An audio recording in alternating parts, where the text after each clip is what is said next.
Welcome to Better Health Guy Blogcasts, empowering your better health.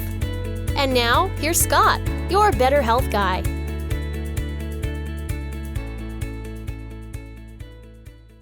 The content of this show is for informational purposes only and is not intended to diagnose, treat, or cure any illness or medical condition. Nothing in today's discussion is meant to serve as medical advice or as information to facilitate self-treatment. As always, please discuss any potential health-related decisions with your own personal medical authority. Hello, everyone, and welcome to episode 202 of the Better Health Guy blogcast series. Today's guest is Dr. Heather Sandison, and the topic of the show is reversing Alzheimer's.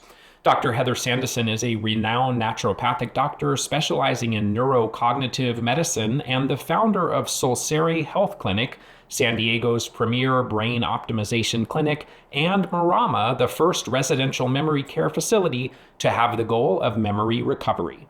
She's dedicated her career to supporting those suffering with dementia and is the primary author of the peer-reviewed research Observed Improvements in Cognition During a Personalized Lifestyle Intervention in People with Cognitive Decline, published in the Journal of Alzheimer's Disease.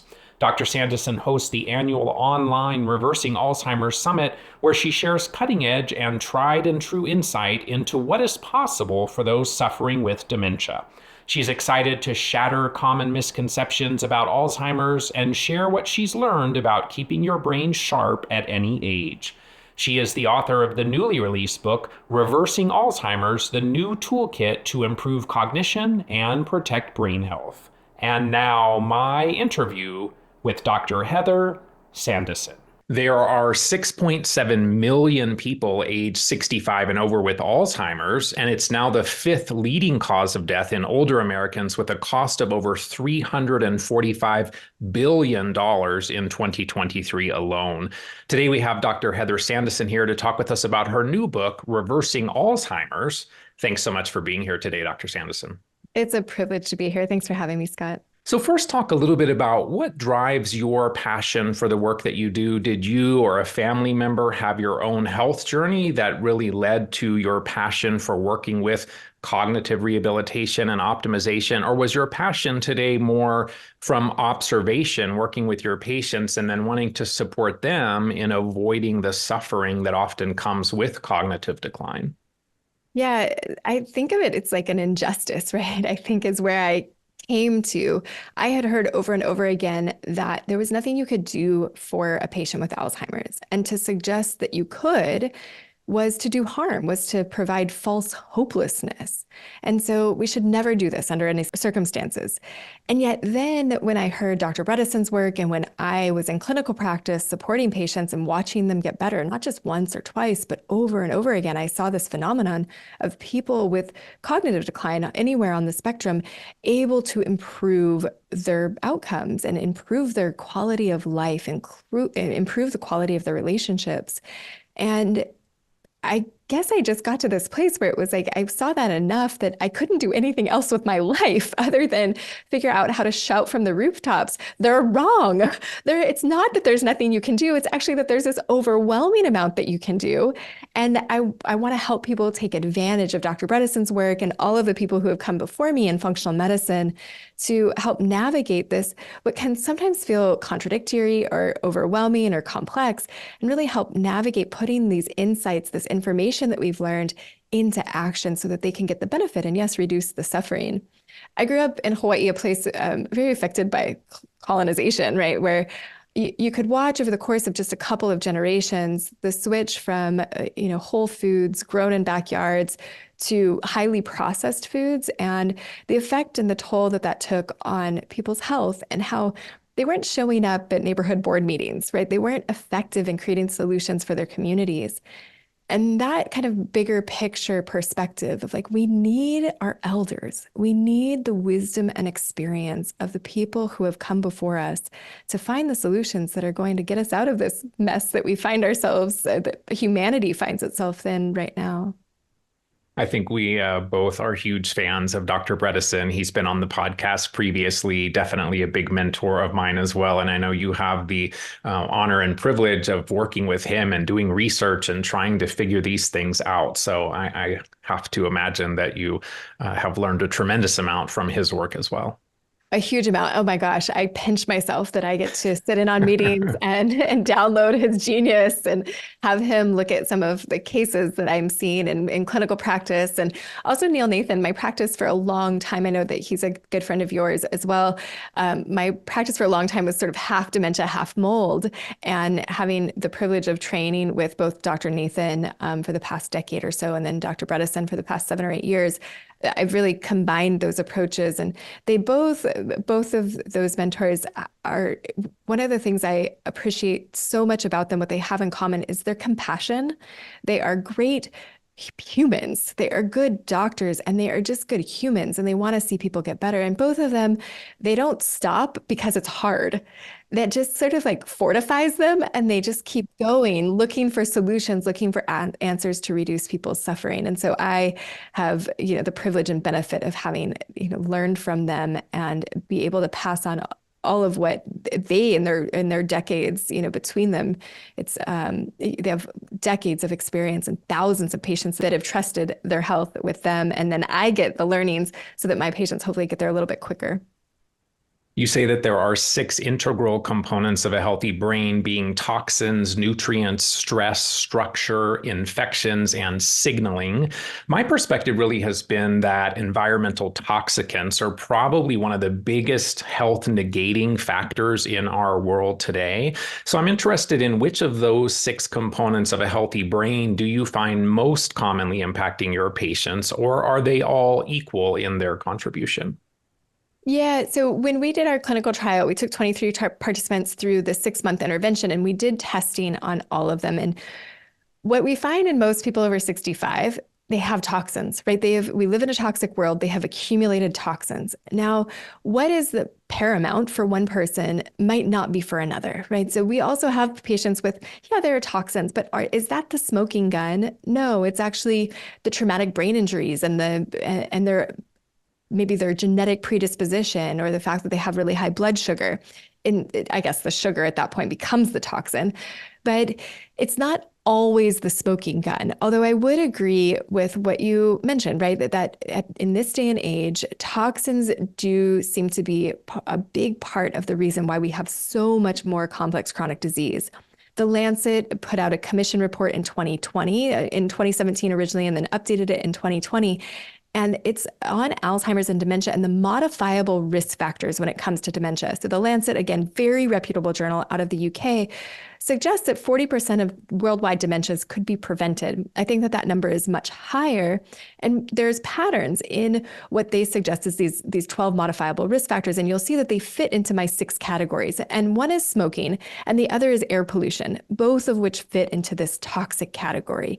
We measure environmental pollutants, so like the PCBs and phthalates and MTBE, petrochemicals, plastics, that kind of thing. We also measure glyphosate, the active ingredient in Roundup. We measure mycotoxins and then heavy metals. And those are kind of our flavors of toxins that we look at. But there are many, many, many others that we never get to measure just because toxins are so ubiquitous in the environment. And toxins, again, they're at this causal level. So you mentioned those 6 things. And so toxins, nutrients, stressors, structure, infections, and signaling.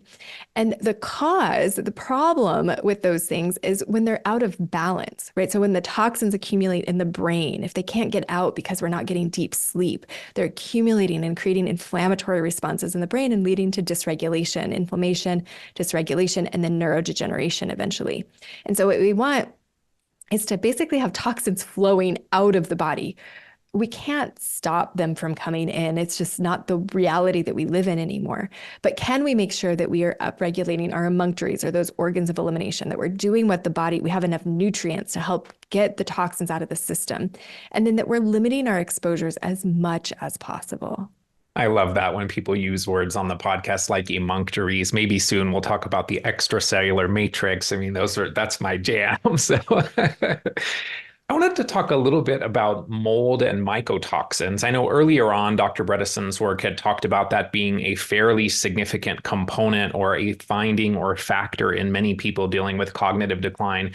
My understanding is that more recently that number is much higher, and they're finding that mold and mycotoxins may be a component or contributor in 90% or more of people that they evaluate. Wondering if you can tell us a little bit about that, and is that in fact accurate?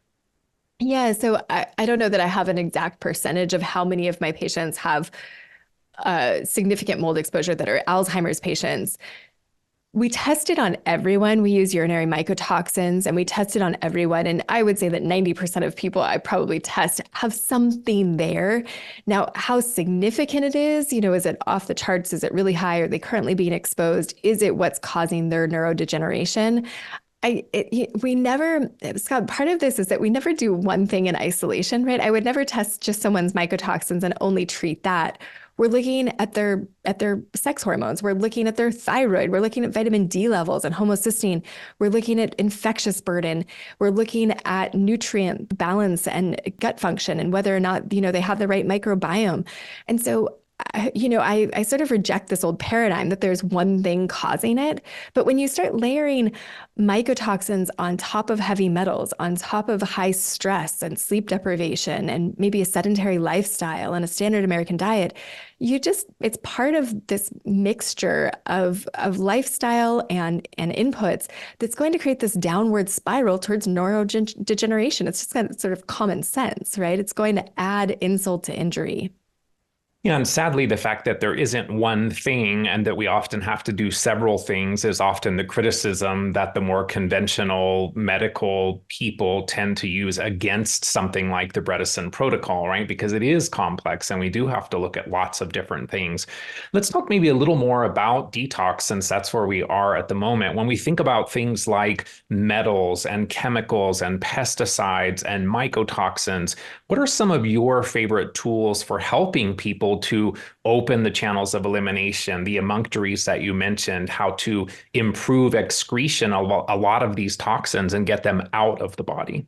Yeah. So first I want to start with just listing those organs of elimination, the emunctories, if you will, right? So the emunctories is our fancy naturopathic word for all of these organs that help us detoxify. Our body is designed to detoxify. And so if we can sort of amplify, if we can turn up the volume on each of these organs and its ability to do its job, then we can kind of spread the burden, right? We can spread the load, we can make it more efficient. And as I list these, I'm sure, well, your listeners are so well educated, but there might be one where you're like, oh, I need to put a little bit more effort into that. And so just kind of make a mental note or make a physical note, write it down or order that thing that you've been meaning to order and just start opening up this elimination pathway. So, and there's so many ways to do this. What I'm going to do is I'm going to just rapid fire, give you all of them and kind of talk through them and I hope organize them a little bit. But when I list this, it's not because I'm suggesting that everyone needs to do all of these things. They're just to consider to help you to get these organs distributing the toxic burden more evenly and more efficiently and more effectively so that you can reduce that. And I'll start with Walter Crinan. I'm sure that I hope you had a chance to interview him, but he said, so in honor of the late Walter Crinan, he used to say, the solution to pollution is dilution, right? So the more that we can eliminate through, and also he said 75% of environmental illness is stopping the exposure. Right. So these concepts start with that as sort of foundational. Stop the exposure and then dilute as much open doors and windows, get air flowing, drink plenty of water, dilute as much as we can wherever we can. Okay. So organs of elimination: bowels, liver, kidneys, lungs, skin, and lymph. So starting with bowels, one bowel movement every 24 hours at least. If you aren't starting there, then work with your provider to figure out how to have a daily bowel movement. Maybe it's magnesium citrate. Maybe it's something more cathartic than that. Maybe it's changing up your diet. Maybe it's the microbiome. figure out what's preventing you from having a daily bowel movement. And if you're one of those people where it is severe, you cannot have a daily bowel movement, then think about enemas or colonics or something else to keep your bowels moving, even if it's temporary. We have to be able to eliminate through our bowels. Otherwise, if we don't, it's going to build up in our liver, in our skin. It's going to have to come out through our skin, through our kidneys, through our lungs, somewhere else, right? And the bowels are a huge way we release toxins every day, obviously, right? Everybody can sort of nod their head and agree with that. The liver. So the liver in all of its brilliance, right? It will stop phase 1 detox if we don't have enough nutrients for phase 2 detox. So making sure that you have a every good supplement company has some sort of liver detox multi that has all of that phase 2 support so that the gridlock doesn't happen in the liver. And then we can also support, the gallbladder that spits out that toxic sludge called bile. So if that bile goes into our gut and we're not having a bowel movement, the enterohepatic recirculation is the fancy word we use for that reabsorption of that toxic sludge that's in the system. And now it's going back into the bloodstream, back to the liver. And the liver's got to take out yesterday's trash in addition to today's. So that's part of why it's so important to have a bowel movement. But also we want to have plenty of nutrients available for the liver. And then the gallbladder really likes phosphatidylcholine to help get that gall fluid moving, that bile moving. So the liver and the gut are working together. And so giving them all of the support they need. Also to bind bile, we use a lot of cholestyramine. We'll use fiber, of course, so other things to bind and bulk the stool so that you're moving toxins through that organ. The lungs, I want to go to the lungs next because they're less obvious. I think a lot of people forget that acid-base balance, it depends on our inhales and exhales. If we are drinking too much and driving, right, a cop would pull you over and use a breathalyzer because they would pick up the toxins that we're releasing through our breath. Now, it's not just with alcohol that happens. We can release many toxins through our exhale. And I think this is a really underutilized detox organ. And when we use our breath, this is a whole, you could spend a lifetime understanding breath work and different breath work practices. But in many of our ancient traditions, there are great breath practices. There's a book called Breath by James Nestor that's a phenomenal read and has a lot of great ideas and lots of different kind of pathways that you can take and run with. But first, just breathing through your nose rather than your mouth, primarily making sure you're breathing through your nose at night so that you're getting oxygenation and you can go through the detox pathways in your brain. But using detox breath work, there's lots of these. You can find them on YouTube. Many of the yoga studios have detox breath work night or a class or something that you can engage in. But you can basically go down a rabbit hole with this, and it can be very effective, not just for detox, but also for limbic retraining and for autonomic nervous system balance, for oxygenating your cells. I mean, there is a long list of why this can be so beneficial, but detox is among them. So we talked about bowels, liver, lungs, kidneys. When it comes to kidneys, we want to make sure that we're getting plenty of water. Usually I suggest people aim for about half their body weight in ounces, as long as you have good kidney function, fantastic. And that you're getting mineralized water. So we don't want it to be toxic water. I live in San Diego. The water here is number 9 in terms of the worst cities in the States. So it's terrible water. If you live somewhere where the water is good, by all means, drink the tap water. But if you don't, consider getting spring water in glass that's bottled at the source, hopefully has the least amount of contaminants, or using reverse osmosis. But if you do reverse osmosis, make sure you add back minerals because you don't want to become mineral deplete by having really depleted water. So getting good, high quality water is one of the keys to making sure your kidneys are staying functional, but also just managing blood sugar, calcium levels. Like there's a lot of different things that can have in medications, right? Reducing those wherever possible so that we don't have so much burden on the kidneys. They can do their job. So we've talked about gut, liver, lungs, kidneys, and then skin and lymph.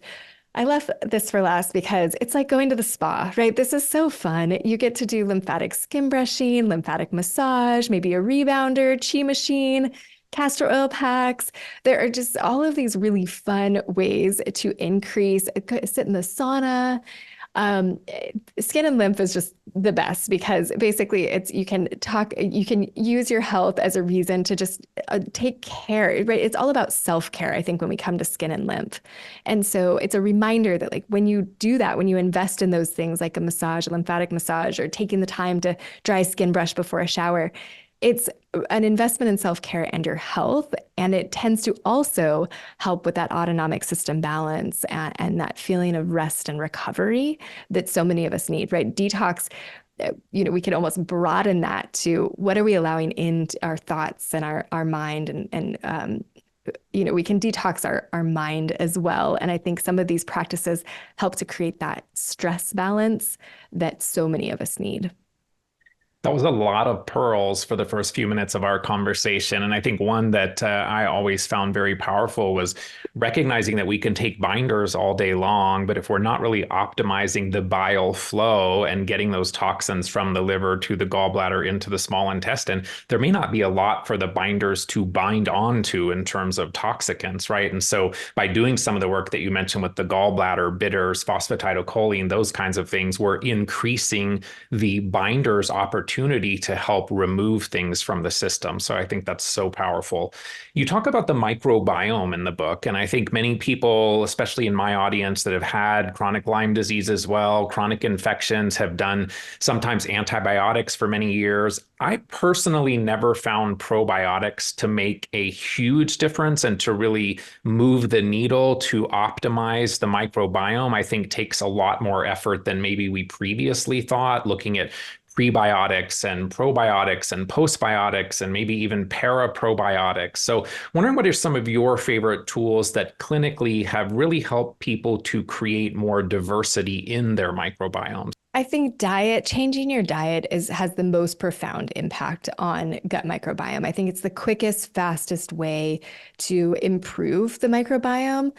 So shifting from a standard American diet that's high in carbohydrates, that's going to feed fungus and bacterial overgrowth, to a whole foods, maybe even a ketogenic diet or a candida diet, where we're really restricting carbohydrates and sugars so that we're feeding the good stuff. And then, of course, having fermented foods. Diet, by far, is the way I've seen patients shift their gut microbiome the fastest. Now, for some people, they've already done that. That's already been part of what they've been doing for a long time. So other ways, I mean, you mentioned them. And I think that with probiotics, I will say my clinical experience has been that there's not one probiotic that works for everybody, but often people will land on one. Like there will be a new one that comes out and is getting really well marketed, and they'll try it and be like, oh my God, for the first time, I'm having a bowel movement every day. Or, there will be this really big clinical shift when you find the right particular one. It's like got that thing that you were missing that helps to balance your personal gut.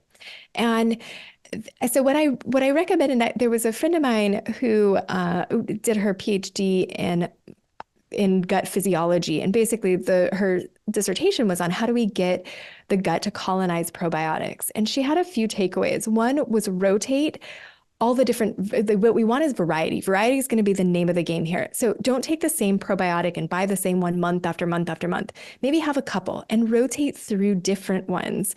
That will help to get the most amount of variety into your gut. She said, take them with food so that the acid basically doesn't kill them because they colonize in the lower intestine. And most of the probiotics that we would get from fermented food, they come as food. So you want there to be food in the gut when you take them. I had teachers who used to say, take them before bed, away from food. And her experience, what she found when she was doing her research, was that it's best, they colonize best if you take them with food. And then the other thing she said was take a ton of them. So we're not talking about 1 million. We're not talking about 5 million. We're not even talking about 5 billion. We're talking about 100 billion. As long as, I know there's people who are highly sensitive who listen to your podcast. So, obviously do the things that are within reason for your vigilance level. But for many people who are struggling, they're not taking enough to colonize, right? And what we're trying to do is to get them to colonize. Now, again, as you mentioned, prebiotics, and there are so many other things that can make a difference. I think that one thing that's underutilized is antiparasitic. So I am pretty quick in my clinical practice to treat parasites. And part of the reason is because these multi-celled organisms, they harbor their own organisms, right? If you have a larger organism, it's going to have its own yeast and potentially bacteria and viruses within it. The single-celled organisms can live within that, right? It's like host within a host. So thinking through that, being aware of that, especially for people who have traveled extensively, had animals in the house, in the bed with them, that have exposures or have had immune suppression in the past, that if they've been on PPIs, proton pump inhibitors, things that have reduced stomach acid, which is one of our defense mechanisms against parasites, anybody who has that type of history, I'm going to want to be aware of the fact that parasites might be present. It's kind of funny. I think it's the gross factor, but we treat and we see that our mammal animals live longer when we treat them regularly with antiparasitics, but then we don't think to extrapolate that to humans. And I think that there's a lot of people who might do better generally if they did a round of Alinea once a year. And so not that I do that for absolutely everyone, but I'm probably quicker than most clinicians to go in that direction. One of my two favorite pharmaceutical drugs, the other one I won't mention because it could potentially get this episode censored, but people can probably figure out what that is. And so it's interesting. So you're using the antiparasitics in a way to create space then for beneficial flora to start to colonize and start to become more diverse by removing some of the pathogenic organisms, it sounds like. Yeah, and also if we can get rid of those bigger organisms that are harboring the smaller ones, then now we don't just keep recolonizing with the viruses and bacteria and fungus that are inside those organisms, right? So it's a way to reduce that exposure as well, not just make space. But yes, I do think of the gut as sort of like a neighborhood. It's like real estate, right? If we're going to move out the bad guys, we got to make sure we're moving in the good guys. So stress plays a key role in health as well. Are there specific practices that you find helpful for your patients that really are having more pathogenic levels of stress? We know that there's hormetic stressors, that we need stress, but that it can become excessive and that then becomes a health negating component. So do you find that some of the maybe emerging techniques or devices for stress, anxiety, and even vagal tone are helpful for your patients? Yeah, so balance, right? If we're out of balance, dysregulation, too much, too little, in the wrong place at the wrong time, we're going to have dysregulation and then disease in the system. And stress is just this classic example where what we want is balance. We want to get enough exercise, but not so much that we're decompensating, right? Hormesis is kind of what we're going down that concept of like, we want to stress the system so that we create more resilience, right? This is a definition of health. How do we respond to stress? And this, for many of us, we live in a world that's highly stressful. We're sleep deprived, we're juggling too much, the stakes feel really high, the world feels like it's falling apart. So how do we manage our stressors? And there are a huge number. There's whatever your flavor, there's one out there for you, right? There is always a way to navigate this. I think sometimes it takes discipline, unfortunately, like, right, putting it to work. Now, I love the limbic retraining programs, and Dr. Bredesen and Dr. Nathan and I had a chance to talk last week about this and how we think this is sort of an underrepresented tool in the Alzheimer's space. And especially, I think, for caregivers. Caregiving for someone with dementia is very stressful and for some people traumatic. And so using the limbic retraining to maintain that nervous system balance, I think, is a tool that hopefully we'll see adopted more and more. But I love the Gupta program, of course, DNRS, Annie Hopper's work, and then the Primal Trust. I think all of those are great tools.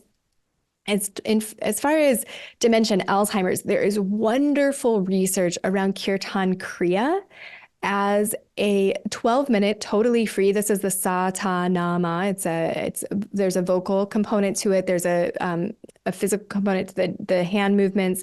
And then it's a meditative practice. It only takes 12 minutes. And there are review papers published about this and how it gets at these causal level factors. So it reduces stress. It balances the autonomic system. It actually increases telomere length, but it helps to balance blood sugar. It helps to reduce inflammation. So there's a bunch of different mechanisms at work putting the Kirtan Kriya in place as a routine. So doing it daily for just 12 minutes. I mean, totally free, very quick. There's no reason not to do it. But there's lots and lots of meditative practices. We find that prayer practices, if I've had patients say, no, that's against my religion. I'm not interested in doing meditation. But just doing a regular daily prayer practice or reading the Bible, a gratitude journal, anything that helps us to support mindfulness and taking that time, that like quiet time out for yourself, that alone can set the tone for the day. I personally experienced that. My day doesn't feel like complete and it feels sort of off kilter if I don't drink my tea and meditate for 20 minutes. So I that time is sacred for me. I protect it because of my personal experience, but also watching patients and how transformative that's been for them. And if I remember correctly, that specific practice that you just talked about is outlined in the book step by step, what you exactly can do to incorporate that into your routine.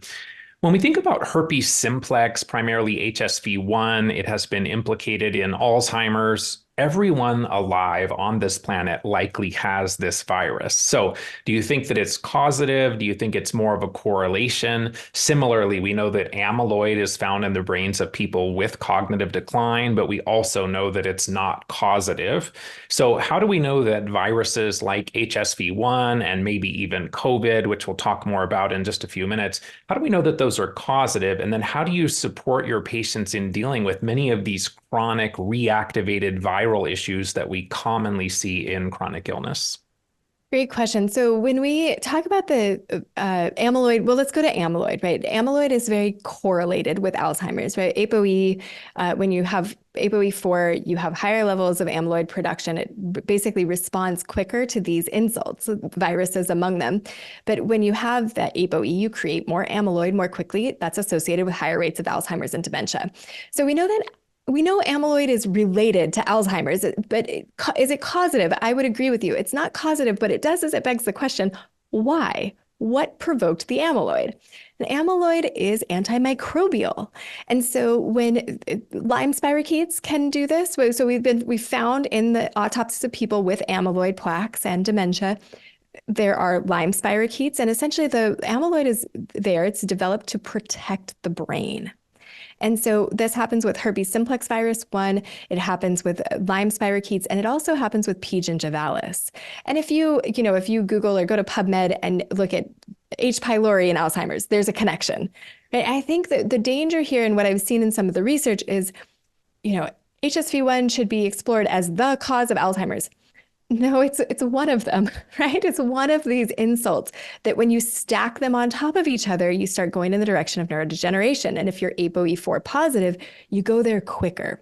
So with these, what we do is we look for them, right? If someone, like that's step one, if someone has some sort of cognitive decline, or if they're APOE4 positive and they're going to go towards cognitive decline and dementia faster than others, then what we want to do is get proactive. Dr. Bredesen calls this a cognoscopy.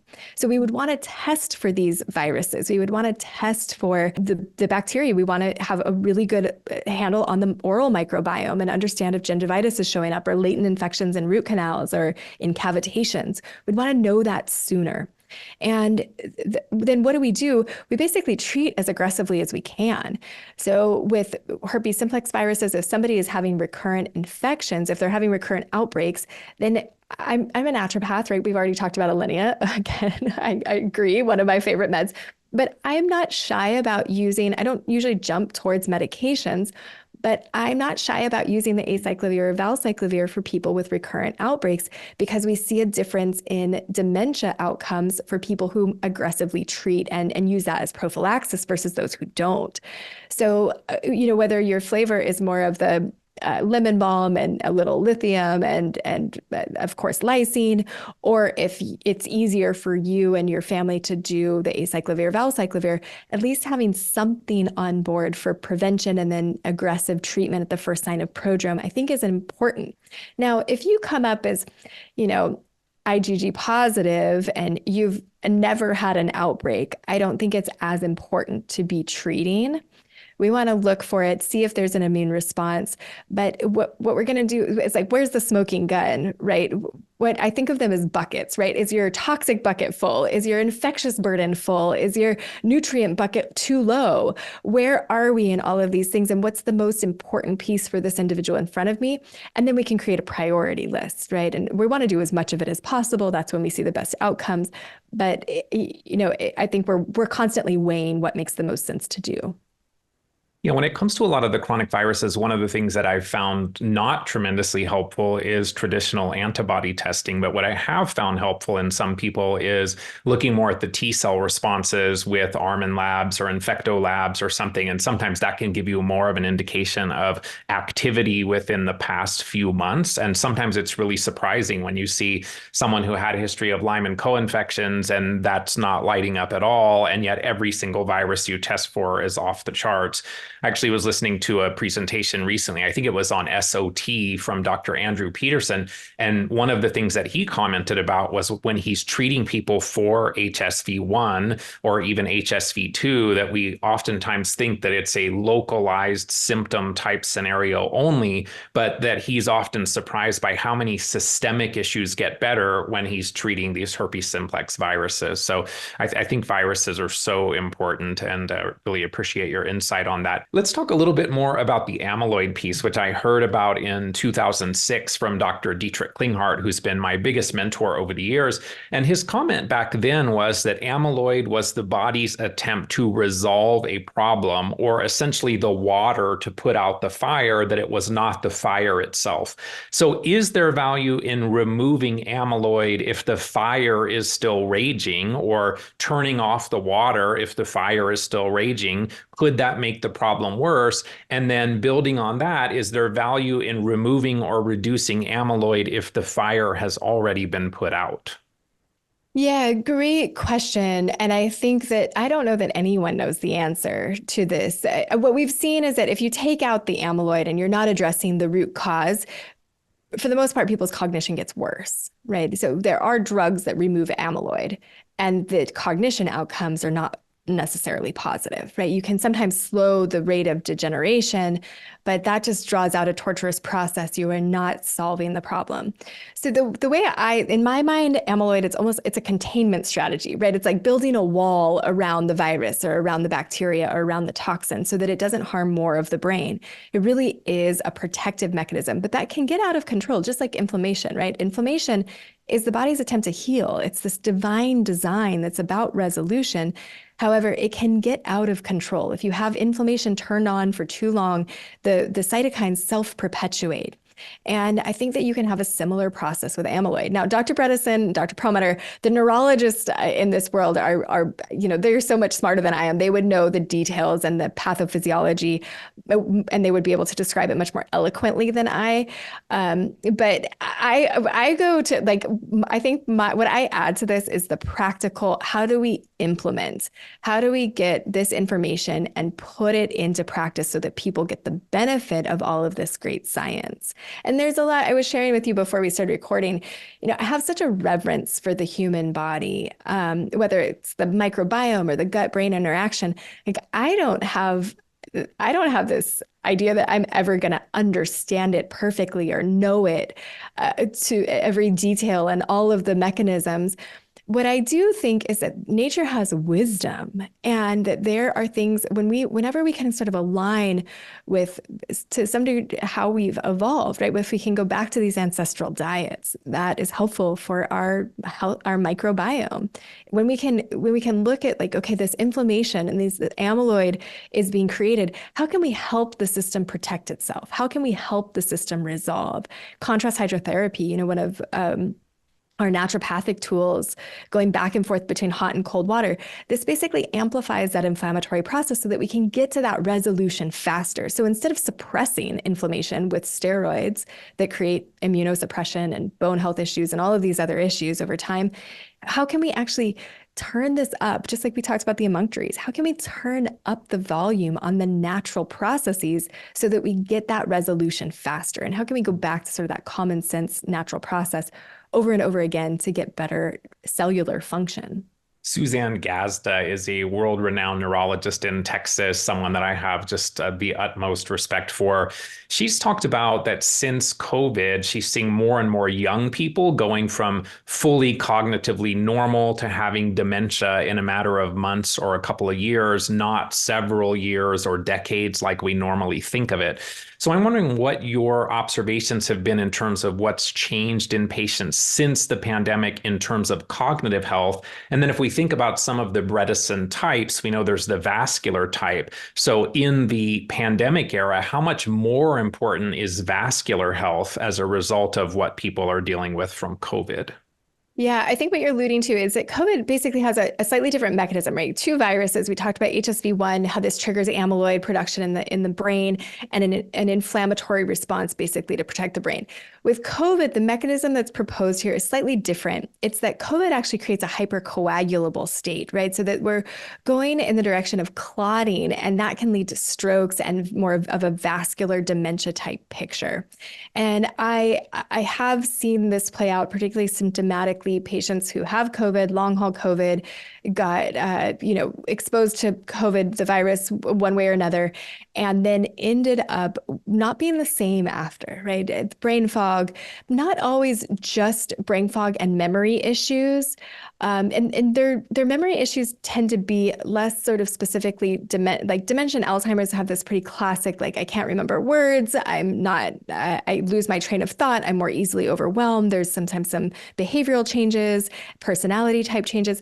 And with the post-COVID kind of brain changes, it's like people will describe, I'm walking through a fog. I feel like there's a spider web in front of me. And it's more of the kind of like a Lyme picture, like the symptoms are more nebulous. And what I've followed the Patterson lab out of Stanford. We do the cytokine testing, and I'll use a little bit of Maravirix, Elzentry, that medication that specifically lowers RANTES. I've seen that be well tolerated in people. I've seen it be effective in reducing inflammation. Also, pro-resolvin mediators, much easier to come by, but things like SPM active is the one that I tend to use that can help to reduce that inflammatory process and kind of reset that runaway, the cell danger response, if you will, like this runaway train of cytokine production that is associated with COVID exposure. And then, of course, from the vascular perspective, fish oils, but also our serapeptidase, nattokinase, our enzymes, those proteolytics that can get in there and break up that potential for coagulation and reduce that risk. So I think those are strategies. And they're part of a multi-pronged approach, I think, for anyone, and a precision medicine approach. We talked about this, right? COVID being this great example of some people die and other people never have a symptom. And some people have long haul COVID. Other people have a sore throat for 2 days and then it's totally gone. What's the difference? What I've seen over and over again, the people that ended up with long haul symptoms or more pronounced symptoms, they had a high heavy metal burden. They had a high viral burden already. They had something else that was creating a host that was ripe for this virus to take hold. With early onset Alzheimer's, in the book, you talk about APP and the PSEN gene. Wondering if those are correlated to APOE, or are they entirely different genetic risk factors? And then given that these are only in about 1 out of 100 people in the population, how often do you see early onset Alzheimer's or signs of dementia or cognitive decline in people younger than 65? Yeah, right. So kind of twofold. Early onset Alzheimer's that's associated with APP, PSEN1 and 2, these are quite rare. This is not the majority of Alzheimer's, and this is very different from the APOE genetics. So APOE is for the late onset Alzheimer's, and the language gets confusing here because early onset Alzheimer's typically shows up 40s, 50s, before 65, and the late onset associated with APOE shows up typically after 65, right? So that's kind of our line in the sand there. It's arbitrary, but generally speaking, right? And the APOE, what we are talking about is this, right? It's that late onset Alzheimer's. We know what to do. We see in the literature, we see in our studies and Dr. Bredesen's studies, this helps people delay and prevent Alzheimer's associated with APOE. With APP, PSEN1 and 2, these early onset Alzheimer's, I think that it's worth doing these strategies. These are health promoting strategies, but we do not have as much literature. It's much less rare. And I think that it's a much harder lift to prevent and delay and reverse that. Now, I want to also say that these are, right, you have these two distinctions between these two types of genetically related Alzheimer's. Now, that being said, what we see is that late onset Alzheimer's, and so the language here gets so confusing because we're saying early onset Alzheimer's and late onset, that's about the age with when it happens, right? How many years old you were, what year you were born, and when it's happening. But a lot of people will say early onset Alzheimer's when they're talking about their mom who has the early stages of Alzheimer's and she's 85. So I just want to make that distinction there. That is late onset Alzheimer's in its early stages, mild cognitive impairment maybe. Now, in people with that late onset Alzheimer's, we are seeing that happen before 65 more and more often. And this is because of a standard American diet, right? This is that downward spiral of lifestyle, standard American diet, sedentary lifestyle, toxic exposures, maybe living in a moldy home or eating too much tuna or whatever it is, having parasites, and then sleep deprivation, all of these really common lifestyle factors that happen in the Western world. Modifiable risk factors for dementia have said to include less education, hearing loss, traumatic brain injuries, which you mentioned, hypertension, weight, alcohol consumption, sleep, physical inactivity, depression, type 2 diabetes, smoking, you mentioned, social isolation, and air pollution, which you also mentioned. Fortunately, a naturopathic, broad, holistic approach to health like you talk about and like Dr. Bredesen talks about really considers these and many other factors in improving cognitive health and overall health. And in the book, you list 8 practical and magical tools as part of your Alzheimer's toolkit. And those include a nutrient-dense, high-fat, low-carb, ketogenic diet, exercise, brain-stimulating activities, a supportive daily routine that reduces stress, a non-toxic environment, restorative sleep, loving communication, and care for the caregiver. So let's dig into some of those. And let's first start with diet. I've seen many people that have shifted their diet to a very healthy, high nutrient dense, low carb, high quality, high fat diet, and yet oftentimes it seems like they still need exogenous ketones to more consistently remain in ketosis. So how do you get that population more consistently in ketosis where they don't have an ongoing reliance on exogenous ketones?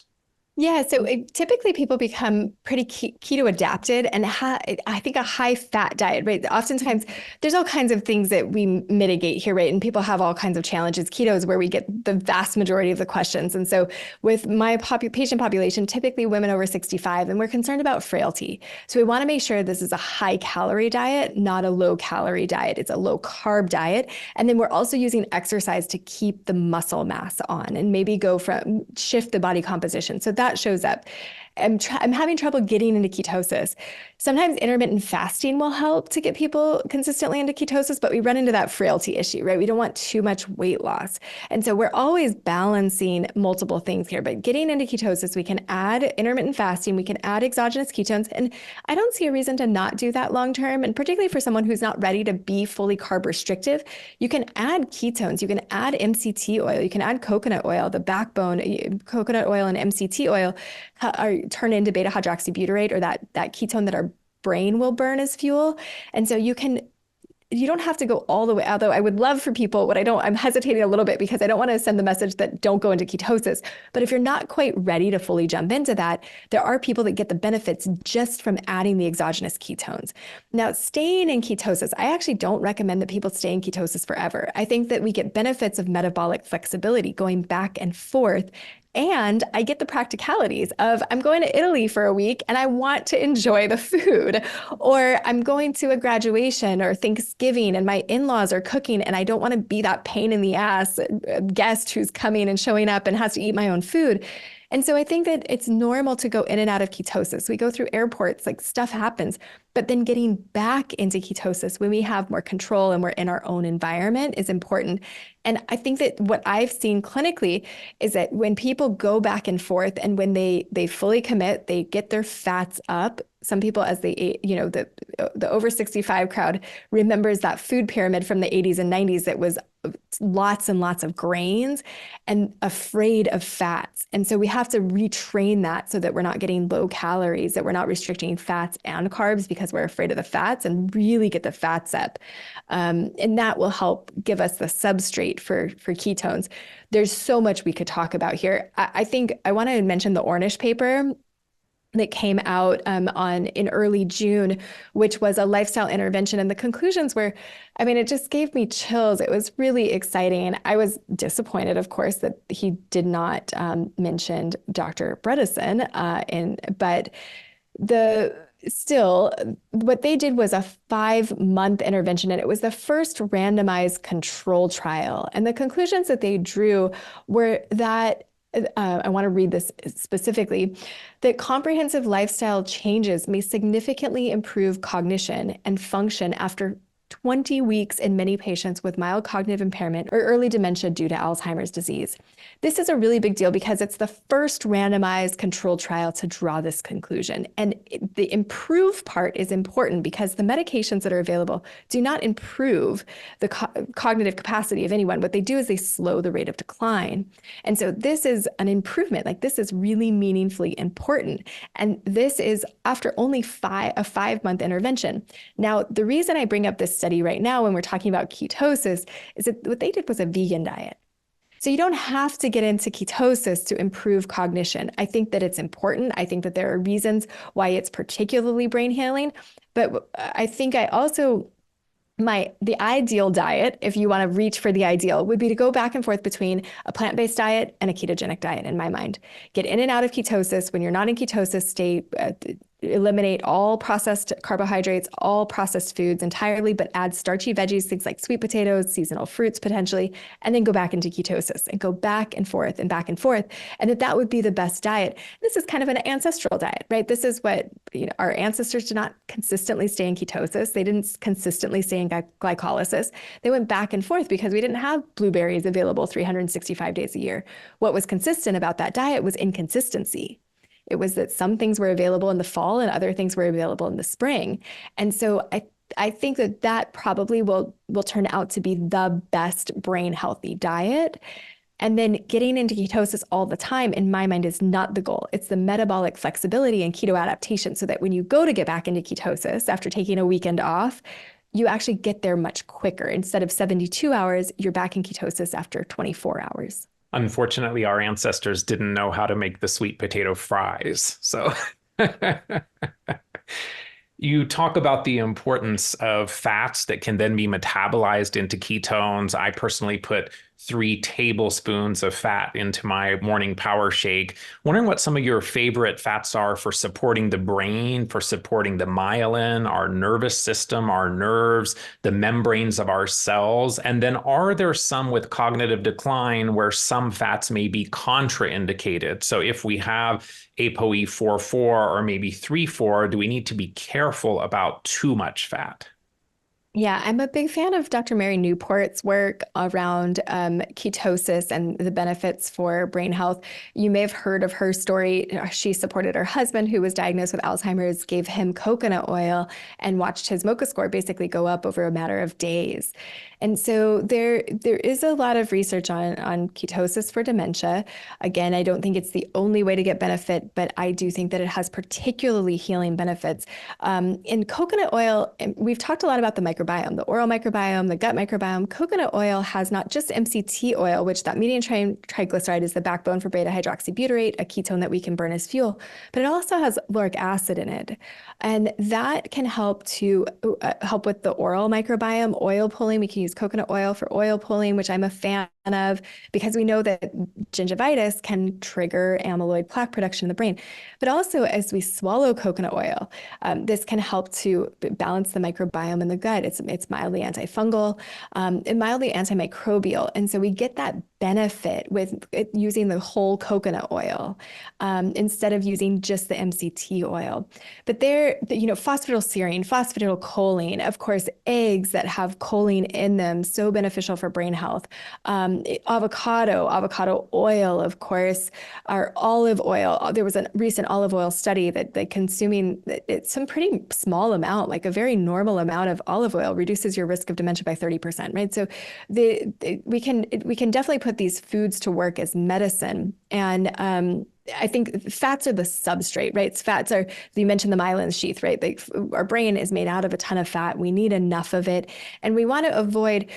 So the APOE discussion, I think that Gundry, Bredesen, Perlmutter, they're cautious of saturated fat. So MCT, medium chain triglycerides found in coconut oil, are a saturated fat. Now they're the shorter ones, like the C8, that's the number of carbons. So there's C8, C10, C12. If we get the shorter ones, there's probably less risk. So our longer saturated fats that are found in processed oils, these are more dangerous for ApoE4. And so then the question is, are these coconut oil, these medium chain triglyceride oils, also more dangerous because they're also saturated? And Mary Newport would say no. Bredesen, Gundry, Perlmutter would say yes, that you should avoid them. My clinical experience has been that you don't need to avoid them, that we see people with ApoE3, 4, 4, 4, and we watch their lipids very closely every 12 weeks. And I don't tend to say avoid coconut oil because I feel like it gets very restrictive and it's harder to get into ketosis if we do that. And what I want is for them to just get into ketosis and see how they feel, see what happens to their cognition. And then we watch those advanced cardiometabolic markers very closely.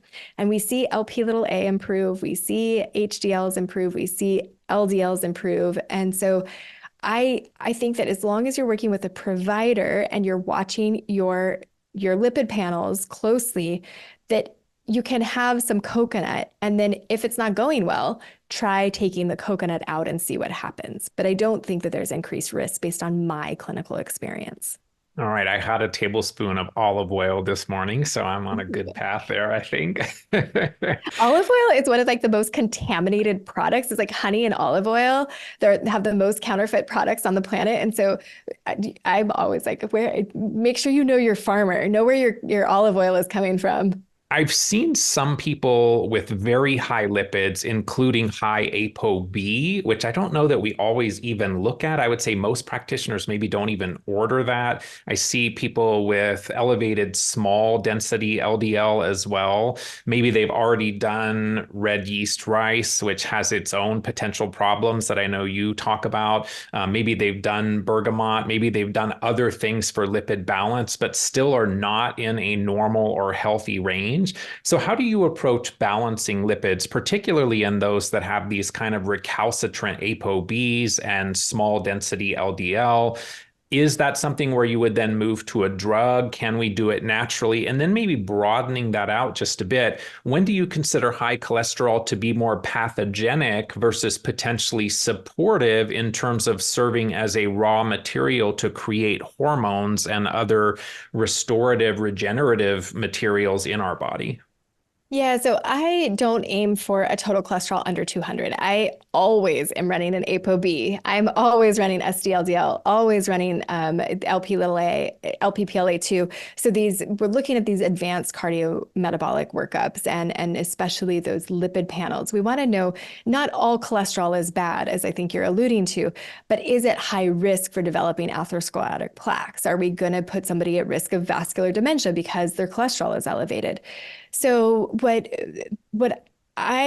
strategies, so you mentioned some of them, right? The supplements, the niacin and the bergamot and the amla, and there's a bunch of herbs that we can use that if taken regularly for some people, those work, those do the trick. Not for everybody. Then of course there's diet and lifestyle things.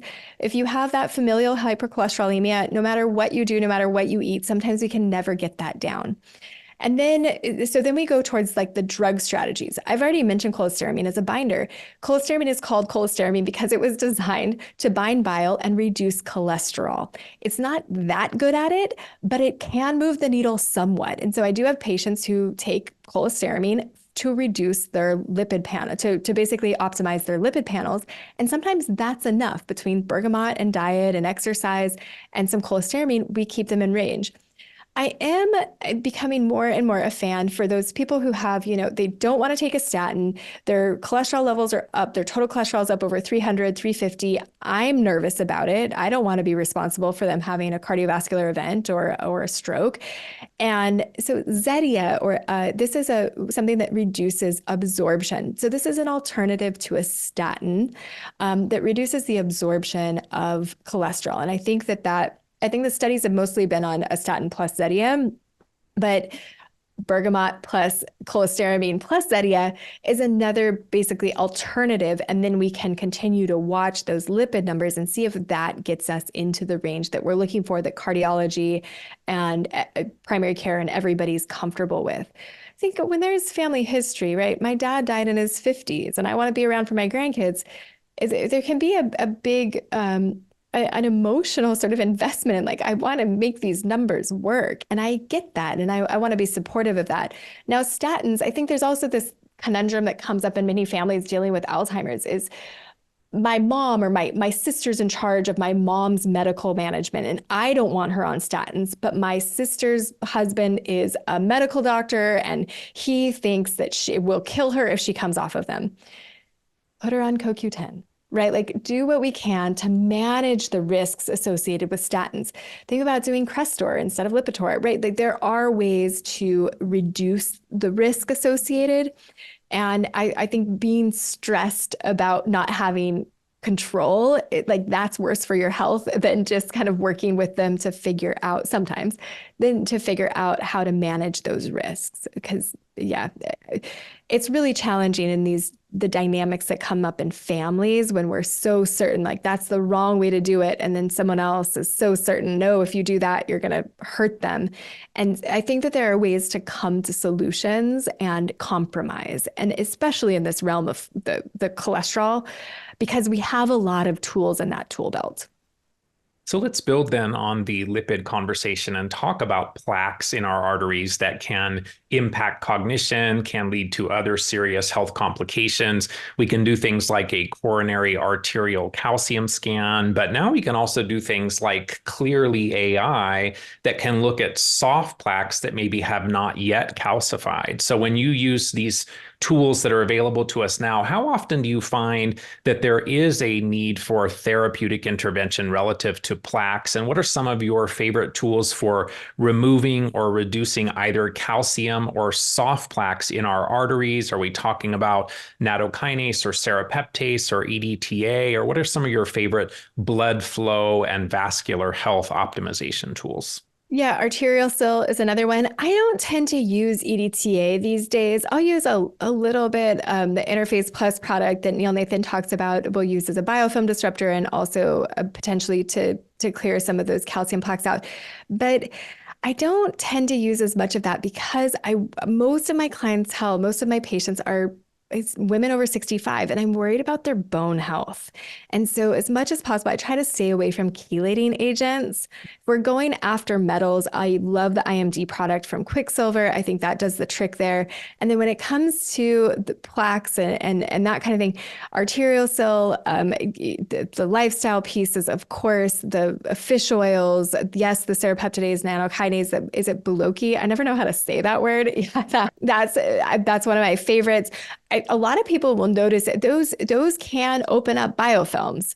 And so if you're feeling worse afterwards, like, please connect with your provider because it means there's something there. We have unleashed something. And so you want to take that opportunity to go ahead and resolve whatever infection we might have stirred up. So I think that also important to remember, LPPLA2 is one of these markers that can indicate gingivitis. And when a conventional doctor sees that elevated, if they run it, they're sending you off to cardiology because it can increase our risk of cardiovascular events. Now, what's happening, though, is that P. gingivalis, and the gingivitis causing organisms get into the bloodstream and they create inflammation in the arteries and they create inflammation in the brain. So, all of these things are interrelated. We can't separate them entirely. It's like, why are those plaques forming? Why is there irritation in the endothelium that's creating a happy home for plaques, right? Sometimes it's infectious. Sometimes it's toxins. Toxins can create inflammation in the endothelium as well. And so looking again, going back to these causal level factors, what is my toxic burden? If I can get rid of that, can that improve my cardiovascular health? Yeah. What about the infectious burden and resolving that? Will that improve cardiovascular health? Yes, and cognitive health, right? A lot of when we can't separate brain and cardiovascular health, they are one and the same, and they have the same causal level factors: toxins, nutrients, stressors, structure, infections, and signaling. And so I think going back to those pieces to look, and of course there's these nuanced approaches to helping support healthy blood flow, but really the connection is plumbing, right? Can we get blood flow to the brain? Can we get blood flow to the coronary arteries? If so, we have a healthier system, because then we're getting nutrient supply, we're getting oxygenation, we're getting toxins out. If we start to have issues in the plumbing because there's clogs in that, right? There's plaques in that, or we're getting ischemic events, we're getting full ischemia because we're getting a full blockage, then we're going to have issues downstream in the tissues. So do you sometimes find that the coronary arterial calcium scan looks pretty good, but then the clearly testing that can look for soft plaques may reveal a slightly different picture? And it's interesting because it seems like conventional medicine thinks that once you have soft plaques, the only thing that can happen is for them to become calcified. My thought process is, well, why would we want to wait for them to then become calcified? Why can't we use some of these tools to reduce or eliminate them in the state that they're currently in? Yeah, and also conventional medicine will say, oh, you never need to repeat a coronary calcium score because it's not going to go away. But we see that you can get improvements. And so I had to wait at least 2 years to look at those again, because it takes time. But using some combination of these things, it should help to improve those. So I've seen some people that are on higher protein, high fat diets that have pretty solid looking glucose patterns when they do a CGM, maybe over a 2-week period. Their highest blood sugar is in the 120s. Their average is like 92, and yet they still have a slightly elevated fasting glucose, either in the upper 90s or low 100s. And I've heard some people, Gabrielle Lyon comes to mind, talk about the fact that in people that have higher protein diets, that maybe they're using less glucose. And so maybe it's not so much of a concern that they have a little more glucose in the blood. Wondering if you see that, and how do you know when a slightly elevated fasting glucose is a problem versus potentially not a concern? Gosh, that's so interesting. I think that if I saw that A1C was normalized, right, it was below 5.6. If I saw that fasting insulin was well below 10, if I saw, if we're looking, I don't know that I would take one number and have a cause for concern, especially when we can triangulate. I would think, okay, if you're using a CGM and you're mostly in the 70s, 80s, maybe low 90s, we're on track. We're doing the best we can probably. And then, what I love the CGM, right? Like, this is just such a phenomenal tool. I wish it looked at ketones and cortisol levels and all of these other things continuously. That's my wish for the future. But the CGM it's so insightful, and doing this once a month for 10 days or for a couple weeks, it can be so insightful. And then it gives us this ability to test, right? So I'm not going to claim to know exactly what's going on with high protein and the fasting sugars and all of that for that individual. But I bet that what we could do is we could say, okay, let's reduce the protein a little bit and let's increase the fat. Does that change it? What about if we add a little bit of carbohydrates and we cycle carbohydrates? What changes? I think that there's so many different things that we can start to test in an N of 1 trial and see, for me as an individual, how do I respond to different changes? Because it's not just foods. I know that we like to kind of simplify it and fully understand it and say, okay, it's the foods that I'm consuming that are affecting my blood sugar, but stress affects blood sugar, exercise affects blood sugar, sleep affects blood sugar. And so I think that, hopefully if we can isolate variables, depending on how nerdy you are and OCD you are, you can isolate these variables, figure out what's causing these changes or what gets you these changes. I mean, we do the same thing with sleep, right? I'm wearing an Oura ring and how do I get my REM sleep up and my deep sleep up? And If I change the temperature of my bedroom, yeah, you've got one there too. Will I get slightly more deep sleeper? Will my fasting blood sugar go down a little bit? And I think all of these variables have an impact, and what difference it's going to make for you as an individual is like, do the experiment, run the experiments. It's really fun. Yeah, and it's kind of interesting with fasting glucose because I think we know that as cortisol rises, blood sugar can also rise, right? And when is cortisol highest? Well, ideally in the morning, right? So in some ways, I mean, you would kind of expect fasting glucose to be maybe when it is going to be a little higher because you have that cortisol spike as well. I think everything in healthcare changes when we can get a wearable that shows blood glucose and ideally not EMF, Bluetooth, Wi-Fi connected, all that stuff as well. When we talk about exercise, we want that hermetic response that we talked about that is positive, that builds the body rather than being too aggressive, can be then more damaging. I have historically prioritized walking. I try to walk about 4 miles a day, but I also love all of my devices. I love my exercise with oxygen therapy. I'm a huge new fan. Literally, this is just the past couple of weeks of something called the Carol bike, which is a cardiovascular respiratory optimization logic that uses what's called REHIT, or reduced exertion high intensity training. I think it's incredible. Wondering, what approaches do you find are most supportive in the exercise realm for cognitive health? Yeah. So one that people may not have heard of is dual task exercise. This is DUAL as in two. So where you're exercising cognitively at the same as physically. And you might be doing this without even realizing it, right? So the simplest example of this is walking and talking, where you're engaged cognitively, but you're also moving. And I think there are stories of Einstein, right? He never sat down at his desk. If he really wanted to think of something new and creative, he was out on a walk or he was pacing the halls. He's moving at the same time he's thinking. And so there are tons of examples of doing this. What we see in the literature is that you get more benefit from your exercise when you're cognitively engaged at the same time when it comes to cognitive outcomes. So you might as well, I mean, I'm a queen of efficiency, right? I've got to do things, as many things at the same time as possible.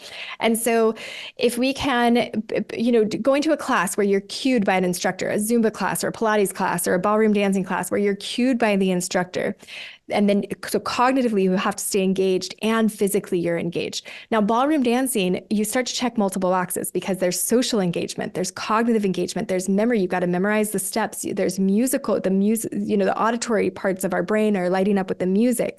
There's a lot of different things happening with ballroom dancing. Pickleball is another great example, right? You've got hand-eye coordination. It's social. You're often outside. Maybe it's new for you. So there's strategy involved, and then there's movement involved. You're getting your heart rate up.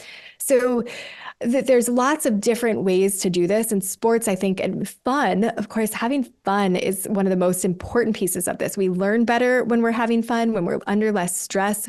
We cognitively, we remember more. We're able to come up with more, remember words, also process more. So, and then we're also just more likely to do it long term. It's more likely to become part of our routine if we're enjoying ourselves. And so I always want to drive that part of the message home around exercise for people who don't like exercise. Find a way to trick yourself into it. Do it with someone you love. We notice at Marama, at the residential care facility where we have an immersive experience on this, when the hot PT guy shows up, all the ladies are like, all right, tell me what to do. They're jumping to it. And so, figuring out what are my motivators? Do I love seeing my sister and she always makes me laugh? And she would love to go for a walk with me every Thursday morning. Schedule it, make it part of the routine. You'll look forward to it. You'll enjoy it. I know that for me, if I pay for a class, I'm too cheap to not show up and lose my money. So I schedule them and pay for them in advance. And I know it's going to motivate me to get there. Also, if I'm showing up for a friend, I'm more likely to show up than if I just say, oh, I'll go for a run in the morning by myself. I might find something else to do, right? Instead of that. And so I think with exercise, we want to use some of those, the atomic habits, these ideas of what helps us create habits, make it easy, make it fun, schedule it, make it part of the routine so that we stick with it. With exercise, really movement is crucial. If we can get about guidelines are 200 minutes a week of moderate to vigorous exercise, some combination of strength and aerobic, and then wherever you can, make it dual task, make it cognitively engaging as well. Sleep apnea is a common issue in many with health challenges, including Alzheimer's and dementia. One of the challenges I've seen is that CPAPs can readily grow mold, and then you're trading one problem for another. So how do you tell your patients to maintain their CPAPs to avoid that potential mold and mycotoxin exposure? And then what are some alternatives to CPAPs to improve oxygenation while we're sleeping? How often do you find mouth taping can be a significant intervention? Yeah, so I think that I've had two patients in the past couple of years where they had MoCA scores of 8. So MoCA normal is 26 and above, 30 is perfect, 8 is advanced, right? This is severe cognitive decline and Alzheimer's most likely. And two patients, we realized that and they were thin women, they were not classic overweight men that snored. Two women who were thinner, they either didn't have partners or their partner was hard of hearing or slept in another room. They had sleep apnea, severe obstructive sleep apnea, both of them. And when we got them on CPAPs, their MoCA scores nearly doubled. These were both of the families said, I got my mom back. It was a dramatic improvement in their cognition. And although we did all the other stuff, I think that what did the heavy lifting was treating their sleep apnea. I think it made me realize that there probably is a lot of undiagnosed sleep apnea contributing to Alzheimer's. And this is a suffering that can be avoided.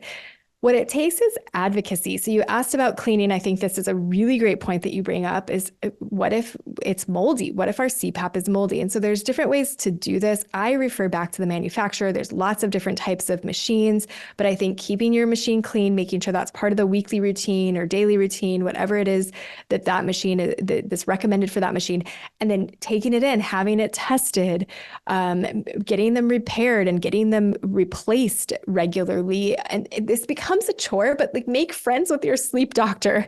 I think it's so important because the masks don't always fit, or sometimes they fit for a while and then you lose weight and now it doesn't fit anymore. And maybe the apnea isn't fully resolved. You brought up mouth tape and other alternatives. So I basically think of 3 or 4 options. There's the CPAP, which is the continuous pressure option. Some people love this. It can take some getting used to. It does require keeping clean.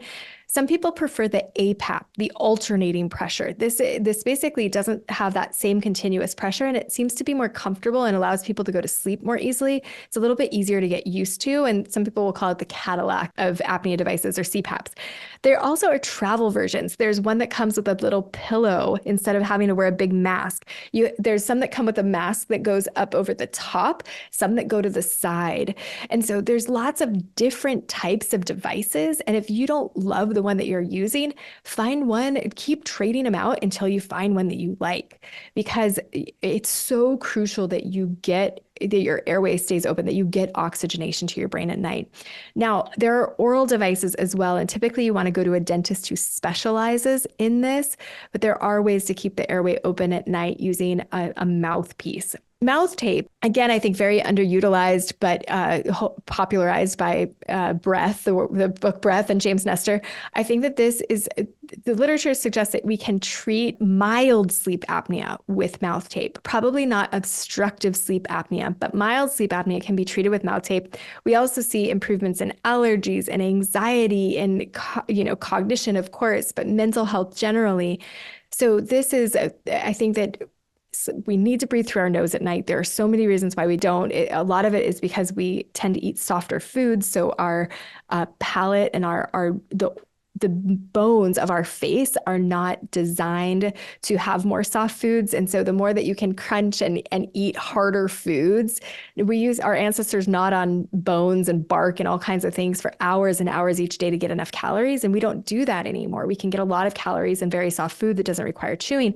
And so this has narrowed our airways. And, there's different devices to basically expand the palate. There are types of mouth guards and like orthodontia that can do that at some level. So there's different ways to come at this. Losing weight can be very helpful, but doesn't always arrive at the resolution of sleep apnea. So work closely with a sleep doctor. Know that there are lots of options out there. Don't stop at, I don't want to wear a CPAP. This is so crucially important to brain health. And like I mentioned, I'm very concerned that there is unidentified, untreated sleep apnea contributing to the tsunami of people affected by dementia. Given that sleep is so critical, I want to dive a little bit deeper. In the book, you talk about a number of supplements and herbs and other tools for sleep optimization. We just touched on the importance of oxygenation for sleep as well. What are some of the other key things that you find move the needle the most, or maybe things that people are doing that are impacting their sleep negatively? Do you find blood sugar is a common issue? What are some of the things that really have shifted sleep for your clients? Yeah, great question. So many people will say, I hear you saying that sleep is so important for my brain health, but I'm trying and I can't. And so then what is it, right? So are you having trouble falling asleep? If you're struggling to fall asleep, I am a fan of melatonin. I usually use smaller doses, but melatonin is antioxidant. Like there's a lot of benefits outside of just sleep for melatonin. Now, if it causes grogginess in the morning or you get really crazy dreams, there are other options as well. So Sisyphus, there's traditional Chinese medicine has options for falling asleep, and I like to kind of go down those herb pathways.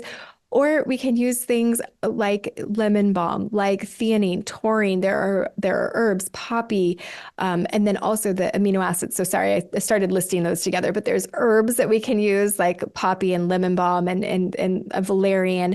Lots of herbs and you'll see them kind of mixed together in some formulas, or there's sleeping time teas and stuff like that that we can use and make a ritual out of it and kind of wind down. And then there's amino acids. Inositol you'll find with these. And inositol is actually really great because it helps to prevent amyloid plaque deposition. So inositol, it can be very calming. This is more of in the sugar category, but it doesn't raise blood sugar. But you'll see it combined with things like magnesium and taurine and theanine and glycine, the calming amino acids that support the production of our neurotransmitters that help to relax the system. 5-HTP, as long as you're not on an SSRI, 5-HTP is a great product for helping us stay asleep. So if you have trouble getting to sleep, these herbs I listed, melatonin, and of course, all of the sleep hygiene practices that we can go down that path if you want. But for many people, it's the staying asleep that's a problem. I get to sleep just fine, but then I wake up.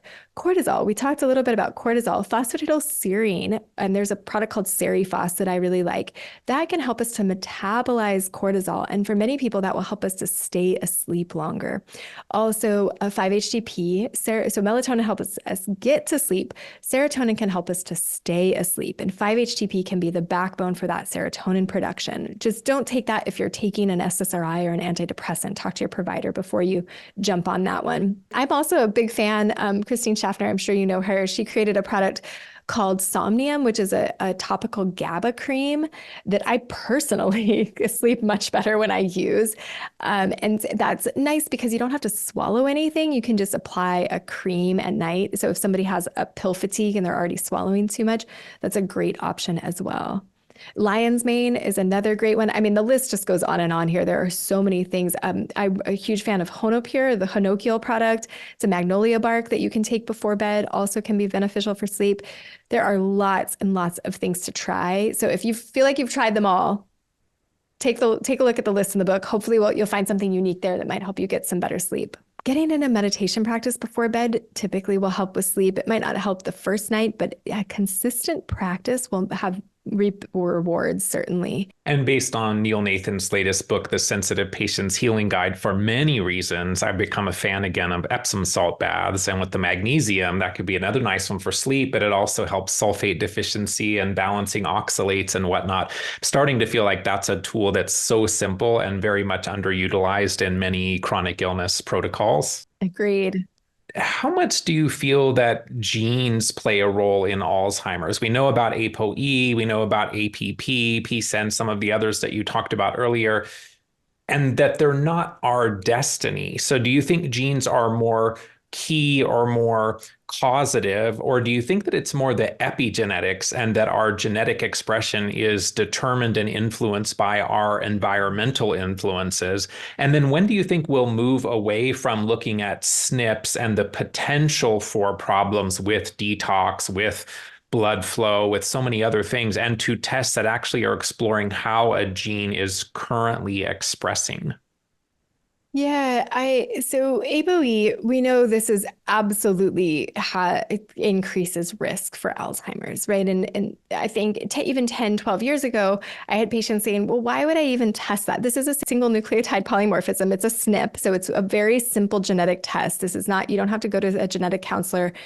This is simple, easy. If you've done 23andMe, you know your ApoE status, or it's somewhere in the data. So what we see is that the general population has a 13% chance of developing dementia. If you have one copy, so ApoE, we get one from mom and one from dad. It can be a 2, 3, or 4. So if you have one copy of ApoE4, your risk goes up to 30%. If you have two copies of ApoE4, one from mom and one from dad, ApoE44, your risk goes up to greater than 50%. There was a recent Nature paper that essentially said, if you have ApoE44, you're destined to get Alzheimer's at some point. I don't think that that is an appropriate conclusion to draw. I think that we can do a lot. Now, I think what's true here, the conclusion that I come to is that you do have a higher risk, right? So what's going to happen is that if this is about where the amyloid protein is cleaved, right? So if you are more likely to cleave it in a different place, you're more likely to create the amyloid plaques, this protective mechanism, but you're going to be on the defense quicker. So you're going to be in that attack and defend mode more often than you're in the regenerate and heal mode. And there's risk associated with this. So how do we reduce that risk? I think it gives us clear direction. If we know our ApoE status, then what we have to do is we have to start in our 20s and 30s to make sure that all of the risk factors we have control over, we are modifying to our benefit, right? We're getting enough sleep. We're getting in and out of ketosis. We're avoiding processed foods. We are, maybe taking some supplements to protect our brain. We're engaging in positive relationships and managing our stressors, and we're getting regular exercise. We need to take care of these foundational pieces and not wait until we're 40 or 50 or when we're starting to notice decline. We have to do it sooner.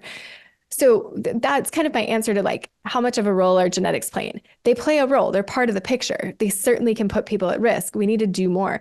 I don't know if you've come across Breaking the Age Code by Becca Levy. She did the research that shows that people with a positive association with aging live 7.5 years longer than those with a negative association with aging, and that you can actually negate your ApoE risk by having a positive association with aging. So people who live in societies that revere their elders actually do not have cognition that worsens with age. We sort of assume, oh, I'm just getting older. I'm having these senior moments. It's normal for my cognition to decline as I age. It's not. There are, in the deaf community in the US, that culture reveres the wisdom of their elders, and they actually have better cognitive scores as they age. They get smarter as they get older, even with ApoE genetics.